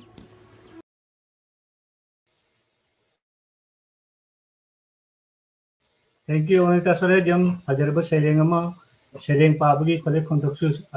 हजे हजनिंग थैंक यू अगेन मथंगदा आई अमकम अल्पना देवीदा सिनाजरे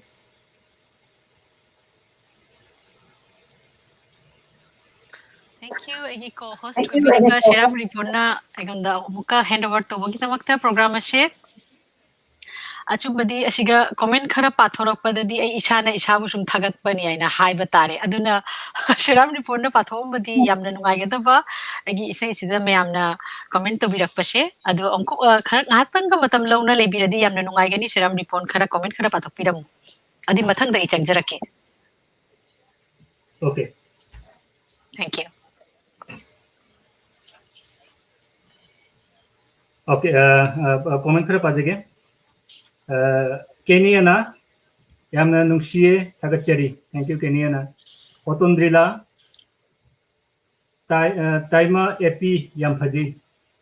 Thank you Otondrila. Kamaljit ngangom epi phajabana loire. Thank you Kamaljit. Sarchanthiyam Alpana Devigi talent pu thagachari. Thank you Ojabu. अखोइबु पुनिंग थगतपगिदमक चुनीलाल सिंह भेरी नाइस कृष्ण सिंह थागतचेरी इतेमा कुइरा मतुंग ताबदा पुनिंग नुसिदुरे थैंक यू कृष्ण सिंह सनातन हामम थैंक यू अल्पना कैनाहन देवी याम फजी अल्पना की विषय थैंक यू कैनाहन देवी अल्पना देवी की विषय एप्रिसिएशन जमलाए यामुन माइबम तोलेन नमुग हाइबिरी कमेंट बिरी मंगल की माइकैदा चतलिबा नंगी खोंचत अयुक्ति निमित्त ngairi हे मणिपुरी मिरर थैंक यू फजरबा कमेंट अमगी दमक माइबम तोलेन तर ओजा तर निकांत अल्पना देवी मल्टी टैलेंटेड नि ओजाबु मतंग सिदा ई कमेंट लोशन जरगे अखोगी मतंगी खोयना बसुलै अदुना मतंग दागु चचरगे Alpana Devi thank you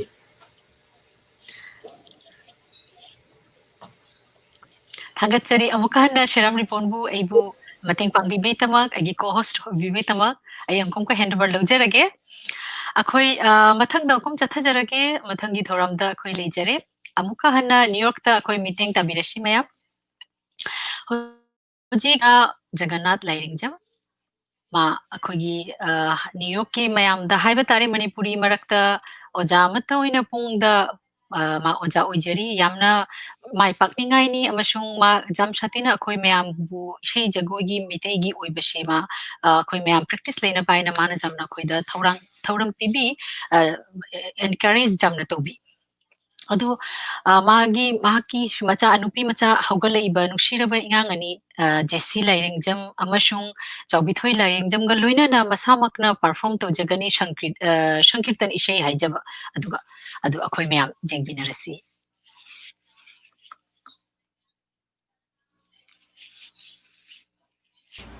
एगी Ming चौबिथोई लाइरिंगजम देवी कौरी एगी मिंग जेसी लाइरिंगजम कौरी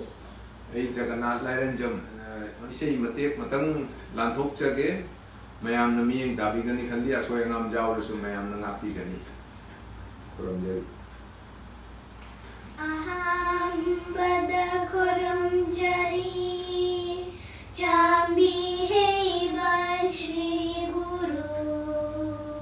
लंबी लमजिंग मेरा ओइबा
yamna nungchikare ingang ani amasung oja lai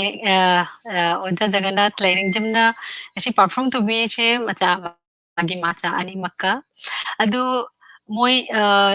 jesi amasung chawbi thoigi ojadi akoigi Vishwabharati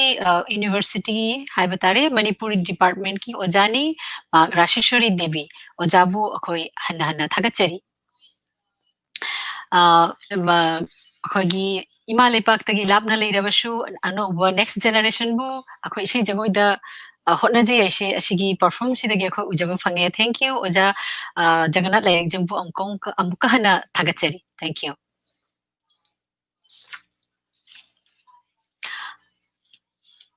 adu ai maraksida mayamdagi jathang luna comment kharaga paukhum pijarake paukhum pinaba hotnajage comment cha thabiro screen da please okay Onita Shorijam anthokna phajakhare ichi Alpona Devi thank you Onita amasung nangi sharing tu yamna phajakhare idea duga nangonda thagat panam hodare nangi sharing do nangna pathoi bagi style amasung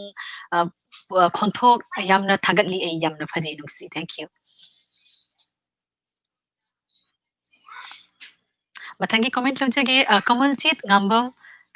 bracket ta shomorani epi phajabana lore thank you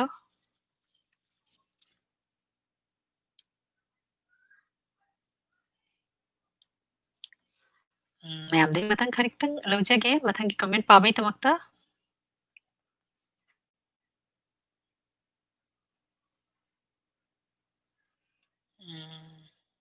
I don't know phrase वगैरह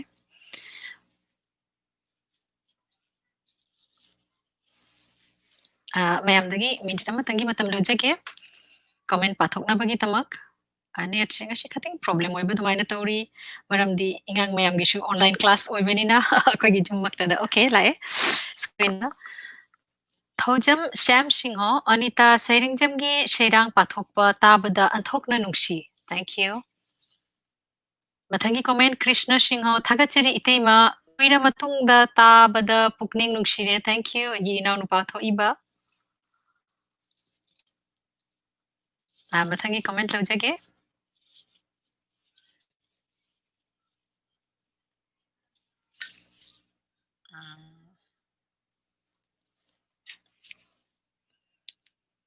comment ma'am okay Kamaljeet Ngangbam again Shomorani New York ki jagoy hele phajare tagachari Jagannath Lairing Jam Chawbithoi amasung Jesigi Oja L Rasheshwari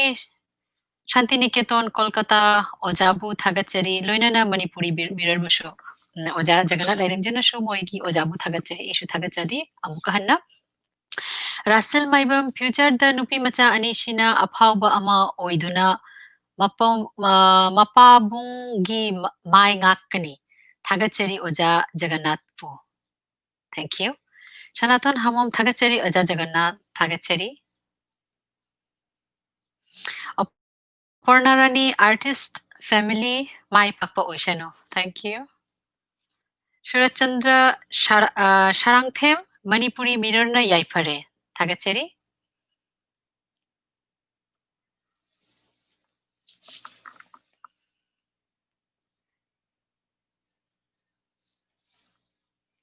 Mayagi matam amuktang minute amatagi matam lojari comment pathok pagi tamak mathang dalejare Nikki okay Sharachandra Sharangthem Manipuri Mirror matam Shangna Mayamgi Thogal Tauba Mayambu Oibiu thank you Thagachari Aparnarani Anitagi poem amashung reading style she yamna rich ni thank you Thagachari okay okay hujik mathangda leijare akogi mathangi thoram chathajare hi Juma ibutai baro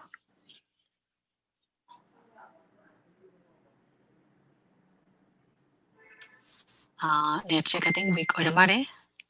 hello Juma ibu tabi baro Okay. Mathang da lejare ai mayam da lauthuk chage. Bangladesh tagi amukta akhoi Bangladesh ta mo ko meeting ta birashi. Bangladesh tagi ming challaba Bangladesh better gi artist oi biri bi jhumkolata jhuma. Hujik magi khontok ta akhoi matam gi isei hai tare. Matam gi Manipuri gi isei ama pukning se irang langle isei ase magi khontok ta akhoi mayam. Taminarasi.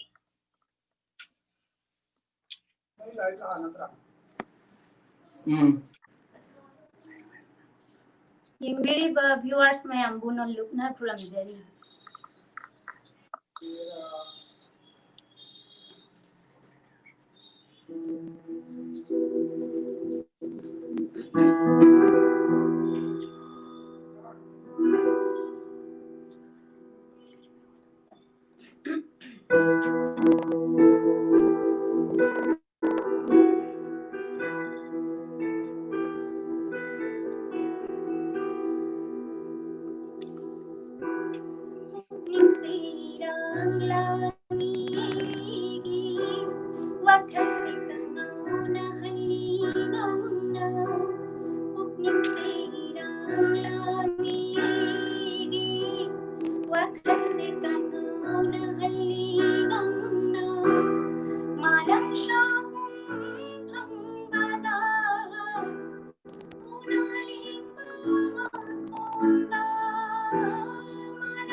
Amatang hai na to kya hai no. Fare na to di.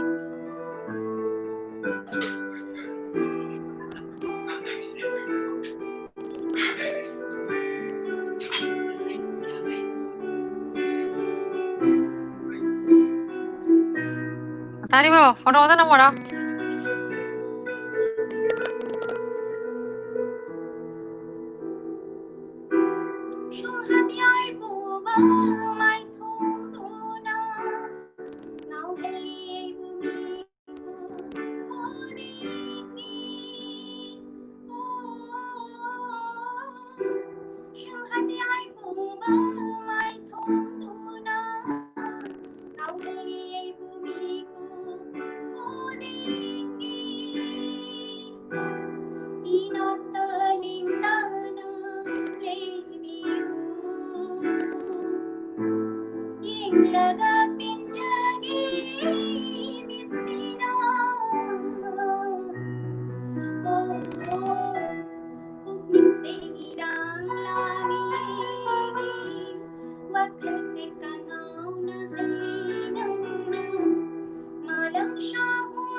Oh,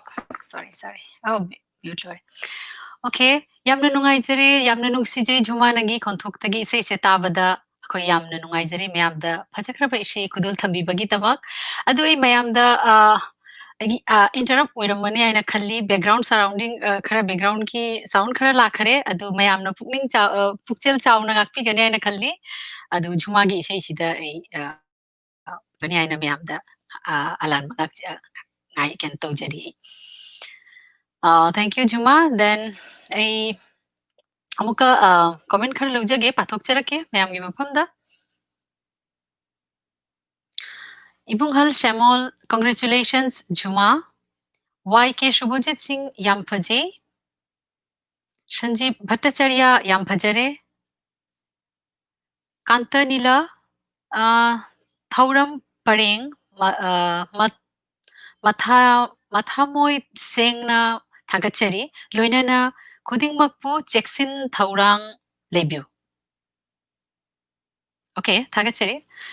Shamananda Kiam Yamphaji Ngauri Aisu Ishay Shibuningi Ishay Shibuniko. Okay, Thagachari. Okay, akhoi mathangda akhoi chathajarage haibadi ashina akhoi last performance haibatare amuka hana Jawaharlal Nehru Dance Academy gi ashina ani shuba amashung aloiba performance haibatare ashi Bashanta Rashni moi mayamna shabirakada bashe Bashanta Rash sida jawbiriba mayambu ai amuka hana thagachari adoidi mayam akhoi mining tabinarasi JN Dance Academy gi maikai dagi Bashanta Rash ase mayam engminarasi.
yamna nungaije yamna pukning sin nungsi Basanta Raj ki Gopi ne Radha Krishna ne Apollo ne panamakshi ubada akhoi imale pakta Raj Purnima da chachabadu yamna ningsangi yamna nungsi adu thagachari mayambu ashiga perform to biriba jawbiriba artist mayambu amasung amuka hana oja Jawaharlal Nehru Dance Academy gi director in charge Pukhrabam Bilas Singh abu amuka hana ojabu thagachari hana Manipuri mirror ki mai dagi. Thank you. Hojik comment kharaga lojerage adugi mathangda khogi program she loishan janaba mayam de yathang ni jaragani Ajanta Singha Oli yamna phajare jagoi se thagachari mayambu thagachari mathangi comment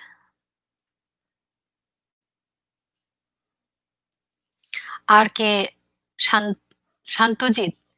kum jagoi program okay ashi jengbiradi khangani je mathakta khogi okay chakhare scroll hoi khare ashi di live program ne comment ashi Anita Sharijam again yam phaji chauthok chei thagachari Anita bu Apu Singha thagachari mayambu thank you Thaujam Sam Singha heartiest congratulations to all the participants in the launching ceremony of Manipuri Mirror. Thank you. Longjam Chingkhei Ngamba Kha Ngamba Tamna Leikraba Ichil Inaw Sing Nungaiba Matau Ubada Harauje. Thank you. Thagachari. Mathangi comment. Shamananda Kiam Yampaji Ngauri Esu Isei Shibuni ko. Okay, Isei Jatabada Ngauri. Thank you. Carlos Kongkham Hena Mai Pakpa Uibiu Ichema Kari Lamda Gino. Aibo Haibiradi I New York Tagini I Mamangi Desho Hijagare I New York Taliji. Okay. Hojik akhoi program di loijare akhoi gi cultural program hai batare adu loijare co-host su lecture akhoi mathangda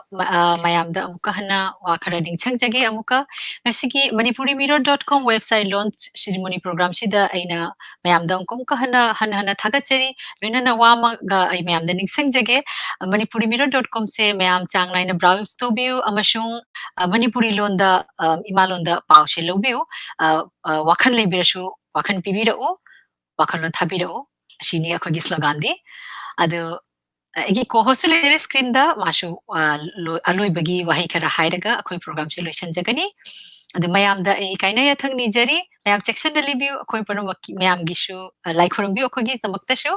adu sharam report screen da lecture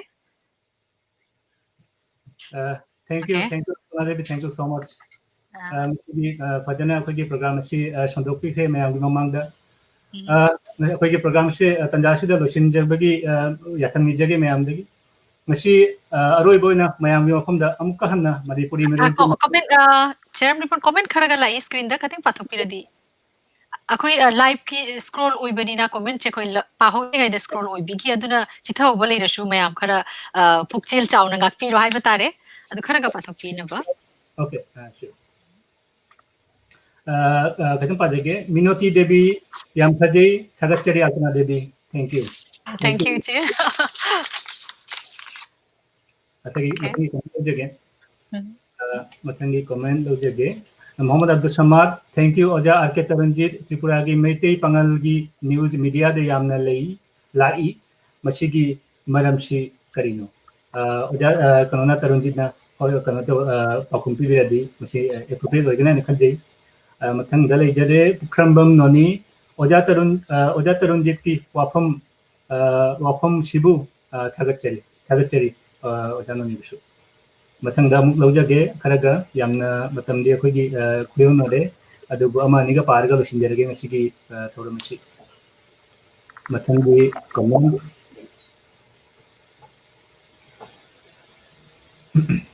okay Otondrila nungshibana okay thank you Oton ngasi akhoi gi mayamda ko han hajage akhoi gi manipurimirror.com website asi ngasi officially launch tawjare mayam ashukui ba matam se matam khaidokpiduna akogi program se mireng tabibagi damak hanna thagatchei losinbo oina akogi manipurimirror.com haibo website asi ngasidagi chang naina changbiu pabiu browse to view amasung imalona phongdokpa website ni news website ni loina na English amasung Bangla version dasu chap naina chang naina phongbigini aduna malemgi mafam kuting maktagi changbiu amasung pabiu akogi website asi akogi news website asi aduna akoina hotnaba ngamba makai akoi hotna jarakani mayam da khudol tambagi hotna jarakani mayam bo amuk hana thagachari manipuri mirror ki maike degi aroi bo ina in haning ba mana akogi technical team mayam bu thagachai akogi editors panel da leiriba puna maksu thamoi sanga thagachai amasung akogi developer teams website asebu sabada khwaitagi maru oiba technical site up paibikiba akogi thobang paibikiba akogi engineers team siletagi design lab ko ba software house makoi busha akhoi thamoi sanga thagachai makoi san jam sathina akhoi bu support toki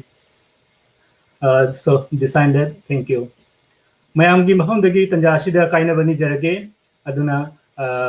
mayam nungaina lebiu harauna lebiu manipuri mirror gi maike dagi amka hana kuram jari thank you all.